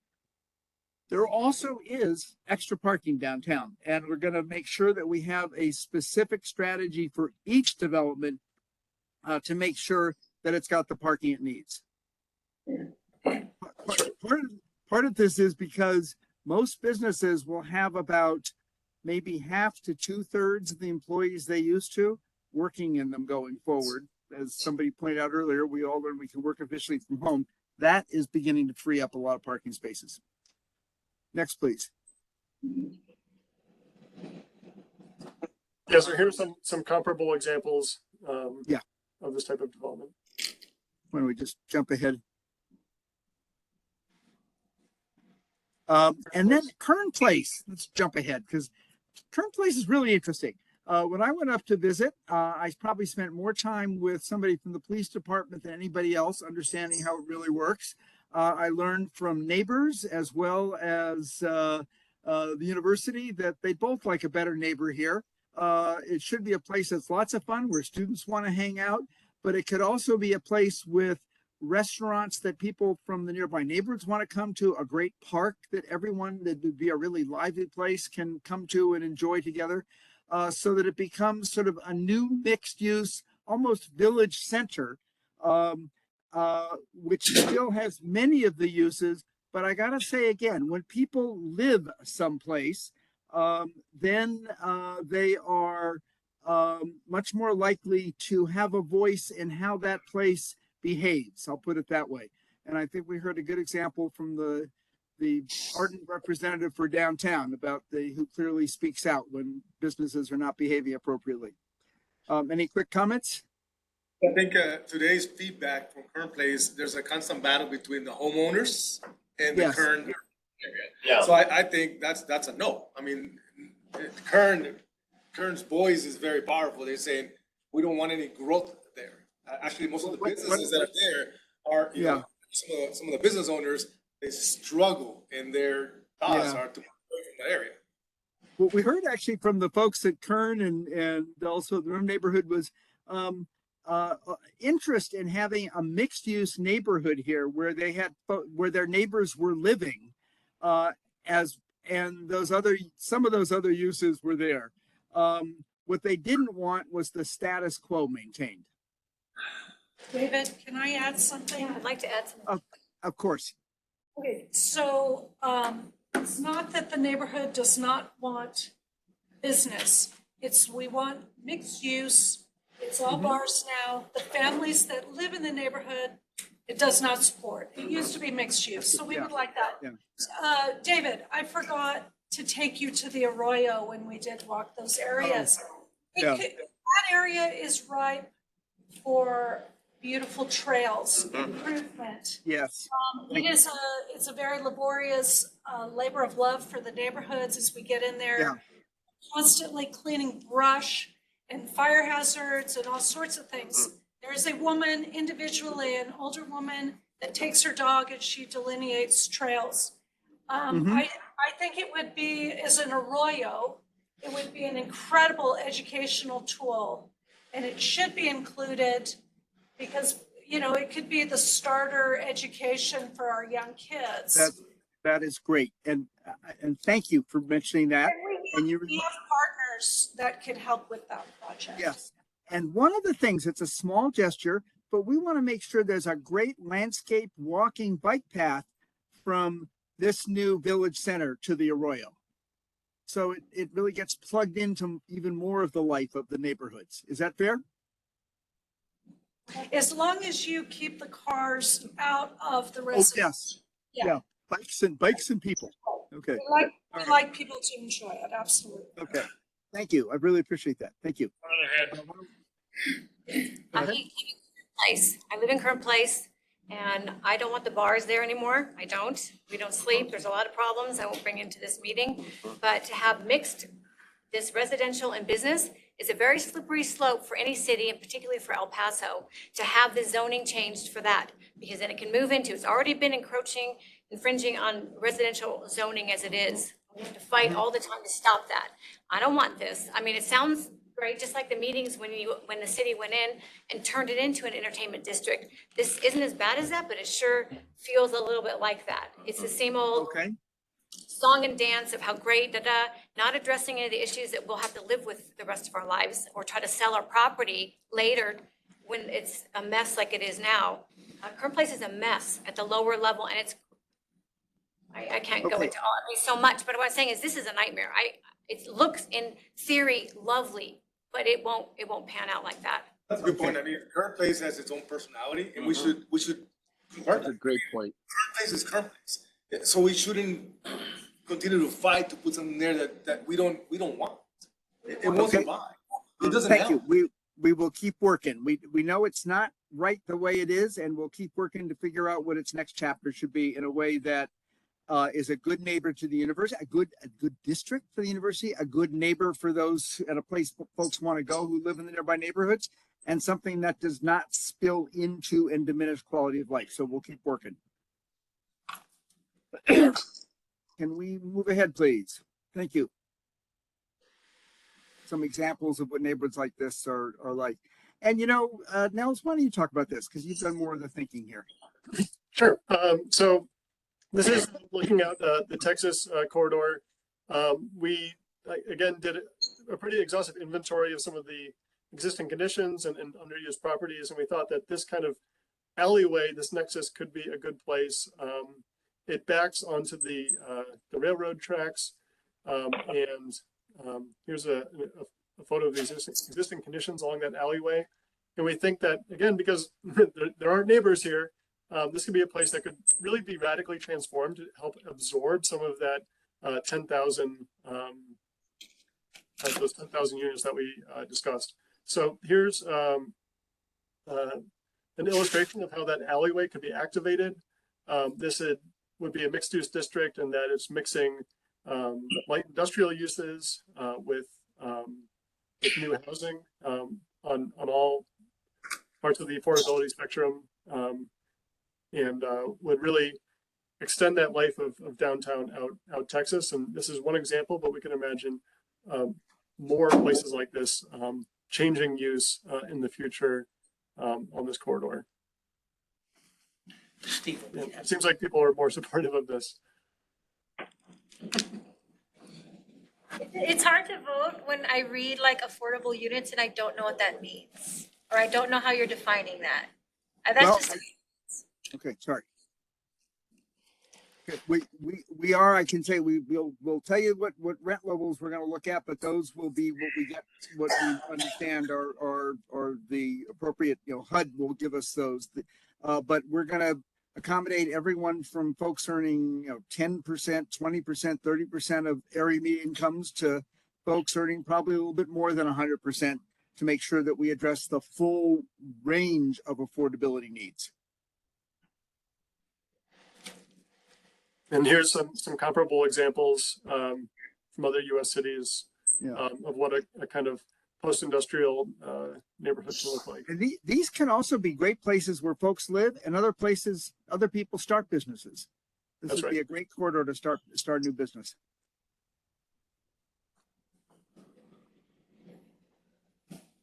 Okay, so let's just jump to the illustration to save time. So Stanton Street, I think we've talked about. It's literally all for sale. Its market has pretty much gone. This is a great place to really headline what an affordable, mixed income, culturally diverse place El Paso is. And it's not just by having a wide range of affordability upstairs, but by really creating opportunities for folks who've always wanted to start a business where it can really succeed on the ground floor, folks who really bring sort of the spirit of Segundo Barrio and other neighborhoods in El Paso, and give them a face on this street and a chance to have a business that isn't just good for them, but frankly enriches the kind of quality and character and diversity of downtown. That make sense? Yes. Yes. And boy, are there good partners to work with in Segundo Barrio to do this, I should mention. Okay, next please. So some of what this might look and feel like. Oh, including a great public space that people can hang out, hold festivals, etc. This is Stanton Street can be much more of a people place. And what's next?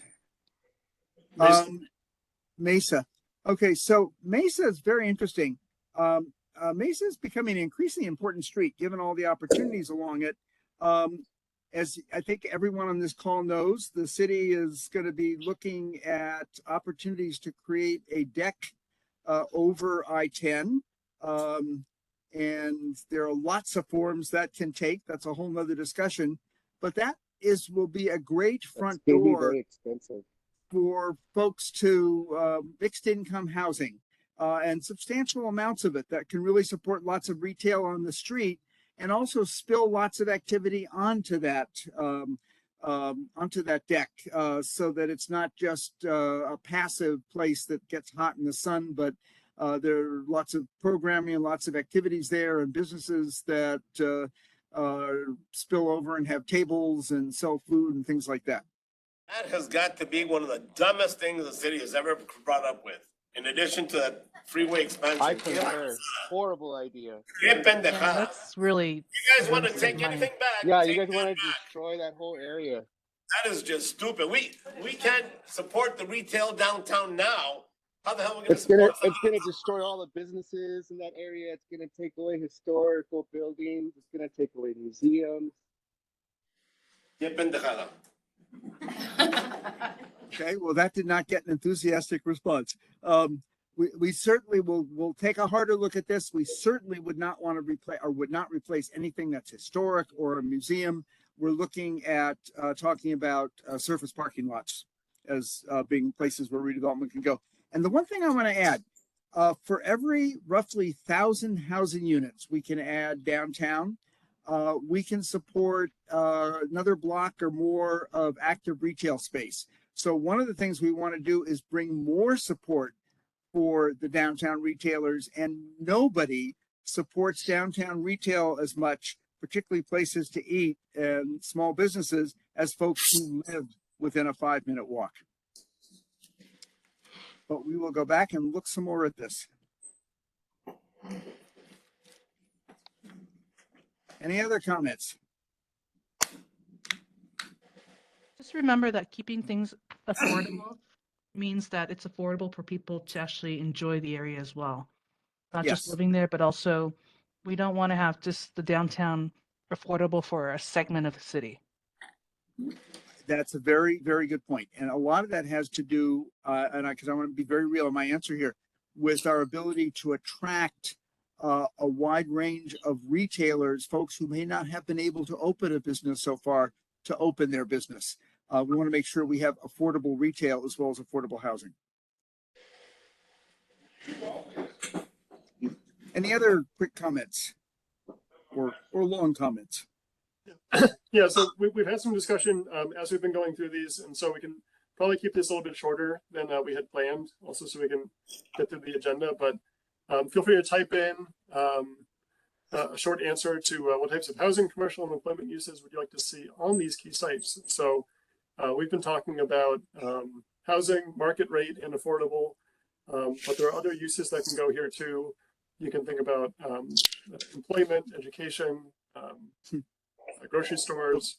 The one use that's not going to see a lot of investment for a while is office, and that's because of remote work. So that's why we haven't mentioned more office space. Can we talk about what we don't want to see? Oh, absolutely. Yes. One of the things that we did when we sat down and we authored the Union Plaza new ordinance is that we kept out adult entertainment, we kept out garages, we kept out manufacturing, things of that nature that would not help development in the years to come. And so far for us, it's worked out well. Especially the adult entertainment part, not bars or cafes or stuff like that, just pornographic stuff and strip joints and things. Mm-hmm. Thank you. I doubt you'll get much argument. I have a question. And maybe this is if there's like another time where you're gonna have something similar to this, is all of these like renderings look great, but I also wonder if we could see what's at risk of losing. So we're seeing what we're gonna add, but what's at risk of coming down. Might be helpful to also see. Yes. Almost all of what, and Nels mentioned this earlier, but we can certainly make it clear, of the new development you've seen is either on parking lots or outmoded businesses. Stanton Street is all for sale, or in some cases a site that's probably going to get redeveloped because what's on it is just worth less than the site itself is worth. But we'll be very specific going forward so you can get a sense. And actually, Nels showed, and I'm sure we can make this available to everybody, a graphic earlier that literally identified all the sites specifically that we think are likely to see redevelopment. Most obviously if they're a surface parking lot. Is that fair? You. Yes, thank you. Can I ask a question about the Kern area? I live in Kern, and I've been thinking as a family, someone who could, downsize as your kids move away, that the area that you're proposing, like Mesa looking south towards Robinson, that includes housing as well. Like that could be somewhere where empty nesters sort of downsize, open up housing for families again, where you stay kind of in the neighborhood. So what kind of restrictions can be placed in neighborhoods like, this, or that urban center of Cincinnati or Kern, that to grow in a way that people would prefer than kind of what it is now? Well, first of all, as someone has mentioned, zoning. First of all, this is going to be we're trying to make this transparent, and this process will go more transparent. So you'll see and understand not only what we're going to propose, but how it would be zoned, how it would be subsidized, what would allow people to live there, what uses would not be allowed, etc. But the point you're raising is actually a really good one, because El Paso, even with a lot of immigration, like the rest of the U.S., is growing older. And one of the big needs we're all going to have next 10 to 20 years, or many of us will have, is where can we move that's in the neighborhood or next to the neighborhood that we've always loved living in? And that's a need we've got to look at in every neighborhood and in downtown. And thank you for raising that. Yeah, that's a really good point. So we just have 5 minutes left. So we're going to talk about the conclusion and next steps. Alex, if you want to say a few words, we have some calls to action, and then we can just end on a question, and conversations can continue after the time's over. Some of us can certainly hang around if people have more questions. Yep. Yeah, so first, I really want to thank everybody for coming out. This is a long meeting, so I really appreciate all the feedback. The second thing I really want to point out is that this is our first public meeting.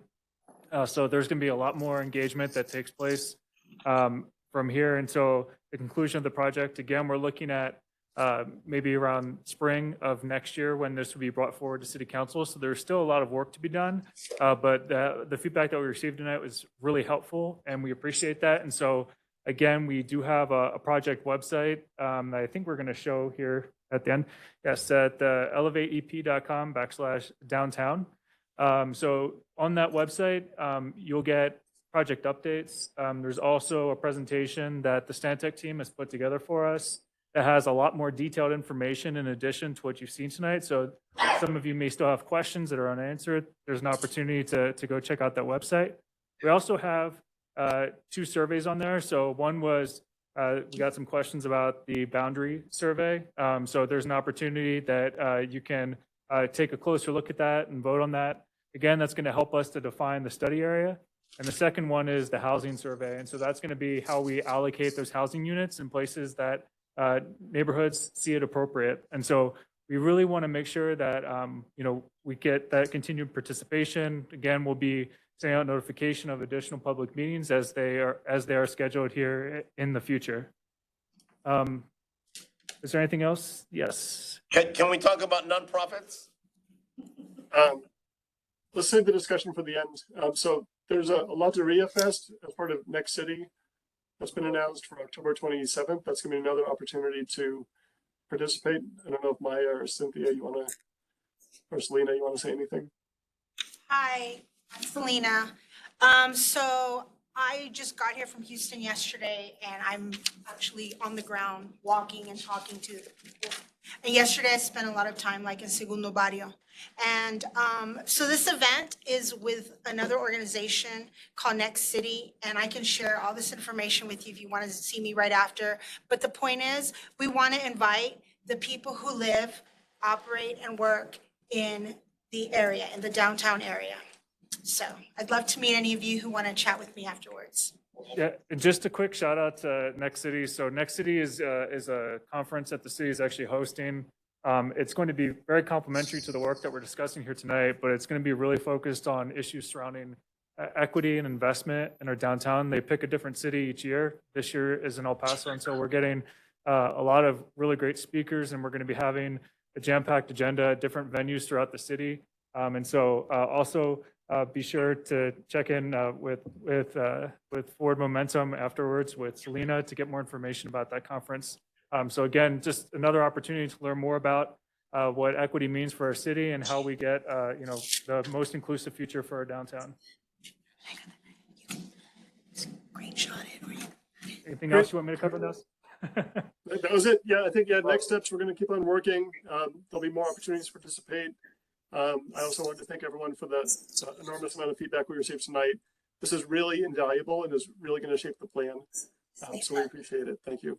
And feel free to post any questions. We can have an open discussion. And I'll thank you also. And once again, we'll stick around here if you got more questions. Thank you. Yes. Ask the questions. It's okay. People can get up and leave if you have to go. Question concerning what you're gonna do on Stanton Street. How is it gonna affect us when all the cars going to Juarez take up all Paisano Street? I live in Chihuahuita, but that's the only way we have, to go out. It's the only way. We don't have any other exit. Friday evenings at 3 o'clock, that traffic is unbearable, and she says anything on Stanton is gonna die on that afternoon. It's just unbearable. You guys probably go back home on the weekends and fly out of here in the morning, but one Friday I want you to take a walk through and see what she's saying, because Stanton is unbearable to go back. But you guys have seen it on your map, on your traffic map where you purchased the pinks. It's dark green, it's on the south side of Stanton, and it needs to be coordinated on process because they're there. And also you can't even get through on the cross. These people are just lined up. They don't respect. It's really bad, ugly bad. Okay, thank you. All right, we will take a look and So to answer your question, we'll definitely have to take a look at, the traffic situation. I mean, in terms of what was being proposed on that, on the screen there, was a project that was just gonna be taking place on private property. But I mean, I do think, I know, I'm aware of the challenges that are there for traffic, so. And also the kids that come on the bus on Santa Fe Street, I mean, they need a guidance because all of them are going to Juarez and right at 3:30, I mean, you have only a stop sign. I mean, we even have to use human speed bumps. Okay. We will definitely take a look at that, and thank you. The other challenges are nonprofits. Our nonprofits do great work. The church, the Annunciation houses do good. But we have two in particular. When the Opportunity Center moved to McGoffin Street and when the Rescue Mission moved to Cotton, it brought with them a different element of people to downtown that has really affected the possible development there. We got homeless people, we got people urinating, pissing. It's just really, really bad. And we understand they're homeless. Some of them have mental challenges, and we feel for them. But it's not conducive to what we would like to do in the downtown area. At some point, we're gonna have to address that elephant in the room while it's pissing in the corner and crapping in front of your property. Mm-hmm. And taking showers in businesses and everything else that they do. That's just a huge problem. The girl who was talking, we're gonna take you over there first tomorrow morning. Actually, I'm from the McGoffin Home State Historic Site, and we frequently have problems with that because, I mean, imagine, we're literally welcoming guests to El Paso from all over the world. And part of the problem that we have are, panhandling doesn't bother me, but people passed out from drug use on the sidewalks. Yes. Plus, we have had issues with police response time. Non-existent. They don't give a shit. No, they don't, because they're at the Burger King, they're at the Malin, they're kicking it. It's just really, our police corruption is bad downtown. It's really bad. I'm not gonna go that far, but I will say we do have a problem with No, police and they don't response. care. No, it's really bad. No, everyone's shaking their head. You can't see it, but everyone's shaking their head. Okay. I'm just gonna say we can't respond right now, but we definitely hear you. And I will mention that this is an issue in every city in America right now. So we can look to other cities, actually including Dallas, for some solutions. So we're not just saying nice things, but we're posing real solutions. And as we're giving you feedback, that's one of the things that we want you guys to look at as these plans go on. To say, hey, these are some of the factors. Yeah. One of the things that really helps with homeless is to give them a place to go during the day. Because most homeless shelters. We're gonna send them to Kern. We need to sound like something else now. Okay, thanks. We haven't talked about air pollution, so that air pollution south of the freeway in this development area is the worst in El Paso. The rates of asthma, heart disease, diabetes are the highest in El Paso. There's a proposal to expand the freeway with 4 more lanes. And they're using the deck park as an incentive. So some nonprofits that are supposed to be for the health of El Paso are pushing that deck park. But that can be done separately. I like the deck park, but I don't want the freeway expansion. Stantec, you guys have a lot of resources. You see census data, CDC data. Will you publicly promote an alternative to the freeway expansion to help us preserve the clean air and our health? You have data if you need it. Well, I'll take that one. That's okay. So, I mean, first of all, I mean, we're not trying to sidestep, that issue. I mean, we obviously know that that's something that's like really important and it's really important to us as well. We're on the phone, we're on TV. So I think one of the things that we want to make sure that we do with this project is that on one hand, it is a really important connection. It's one of the reasons why we're looking at Downtown Uptown together, because it is contemplating that physical connection. But we also don't want the downtown plan to become about the freeway expansion. There is a separate study that is going to be looking at that very specific issue.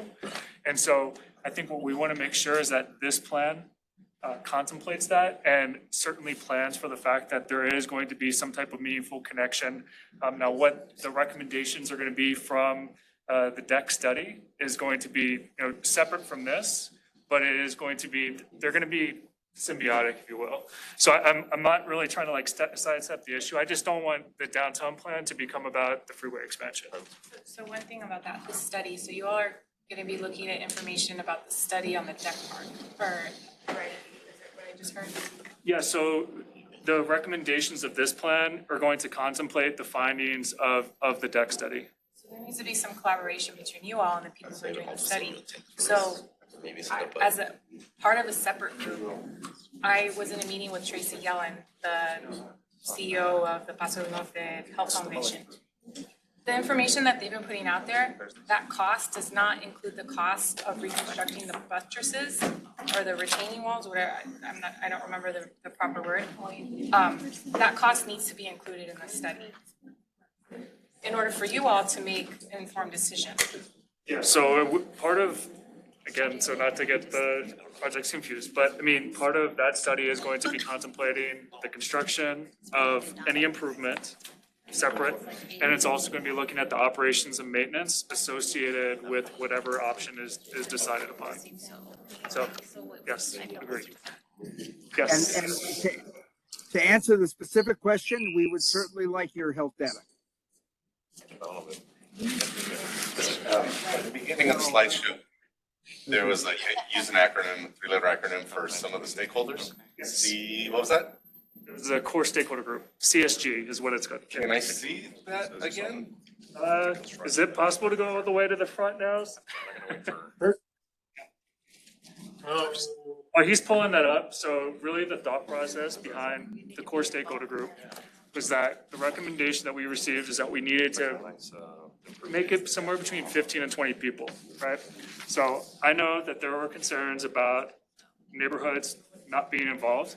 I can tell you very candidly that it was not intentional to exclude. That's why we did include the neighborhood coalition. I understand after that took place, that was a misstep, and we'll own that, which is why I think moving forward, we've been looking to have very specific meetings with the neighborhood associations, because we had assumed that by inviting the neighborhood coalition, the message would get down. Mistake, own it. So, apologies. And then, so I've got, I guess, a comment about that current place. There's that. Concept, right?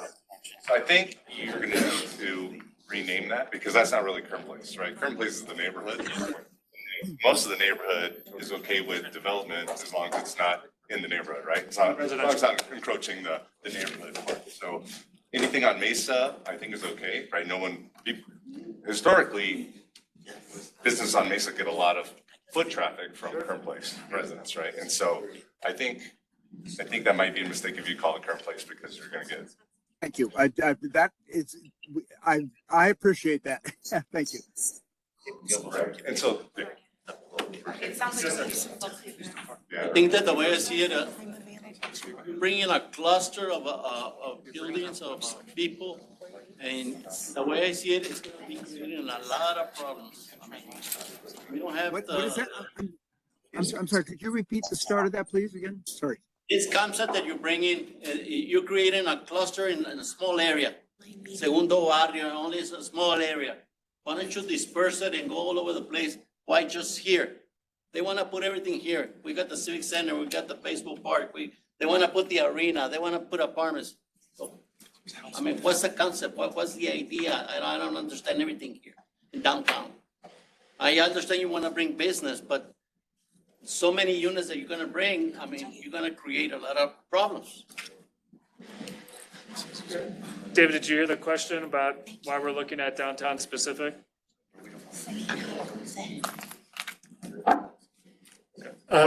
Maybe David dropped off.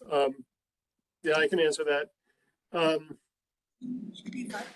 lot of your peer cities have had more significant investment in the place, which has a lot of the infrastructure services already being provided there. So you have the buses, you have jobs, you have parks, you have sidewalks. And in El Paso, the investment hasn't been there in a number of years. The investment has been growing out into the suburbs, which has a lot of negative impacts, also on traffic. It hasn't created investment in downtown. It's created a lot of blighted properties, which we've shown. And the purpose of this plan is to figure out what the vision should be so that we can realize the same amount of growth and investment that your peer cities have been having. And also from listening to people and speaking with them, there is a big lack, it's a big shortage of housing in downtown. There's wait lists for all the apartments. People can't find places that they find to be suitable. And so that's why we think it's a very high priority. But we also understand that people shouldn't feel like their neighborhood is being overburdened. And so that's why we've been very particular in trying to figure out how it can be distributed equitably, and also making sure that the rents are equitably distributed and don't price people out of town. So that's why we have housing in Segundo Barrio, but also up by Kern, and also along Mesa in Texas, and all these places that need some investment. I want to emphasize, and the point of housing isn't a goal in its own right. It's a tool for accomplishing other things, filling in gaps, providing more affordable housing, providing more support for local businesses so you've got them to walk to. And was your concern that we were putting too much housing downtown, or that we should do it carefully? I think that you should do it carefully, because the way you want to build those big buildings, I mean, too many units for a small area, you're going to be creating a problem. Once everything comes alive and you see the games coming on and see all the cars coming from outside, yeah, they're trying to find parking. And if you start building stuff like that, I mean, it's going to create a lot of problems. Okay, we will pay lots of attention to making sure that if we're creating impacts, that we're solving those impacts. Starting with parking. The one thing I want to note, to sort of fill in just a little bit of the backstory, Nels talked about how your peer cities are all working to get housing downtown. They're doing that. I think we've alluded to this, because that's one of the most important ways to diversify your economy and build economic opportunity for everybody. Companies care about how lively and vital a downtown is. All these great folks who go to UTEP going to be more likely to want to stay and build their careers in El Paso if there's a lively downtown. That's been proven in city after city. So one reason we want to do this is so downtown can be more of an engine for opportunity for everybody across El Paso. One of the questions that I have is, one of the projects they're going to build, how many houses you going to demolish? Oh, none. And I'm sorry, I may be overstating, but we are looking for vacant parcels, buildings that are vacant, surface parking lots. The idea is not to displace people who are there and have been, the life of downtown and the life of neighborhoods for many years now. Because years back, we had Beto O'Rourke wanted to demolish downtown and start building Walmarts and all this stuff. So everybody has their ideas.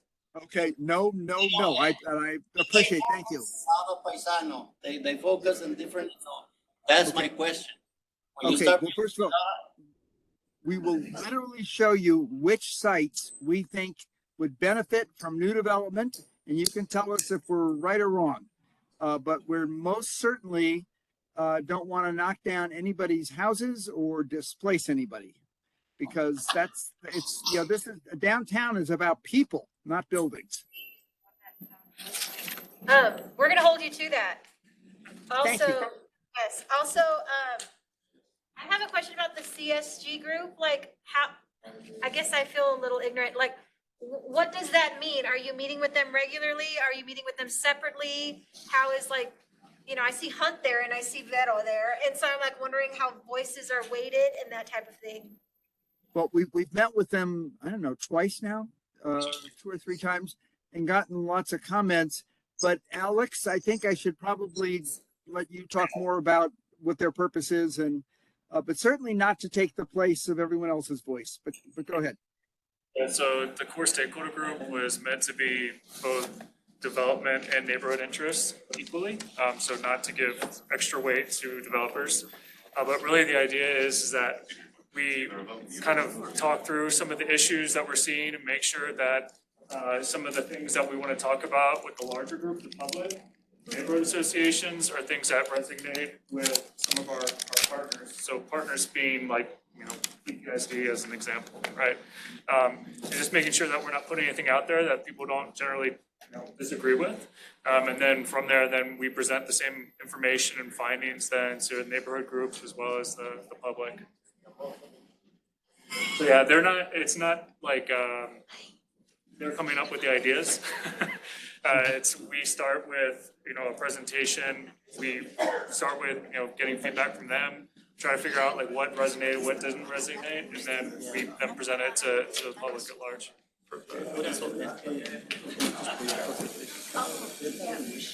Well, thanks everybody for coming. We really appreciate it. Thank you all, and as you said, keep us honest. Okay, thank you. All the recordings in this. Oh, yeah, okay. Right behind people that is in trouble. Some of this information, so. Hey, we're ending. Good, I haven't seen you. I saw you walk in. What was that?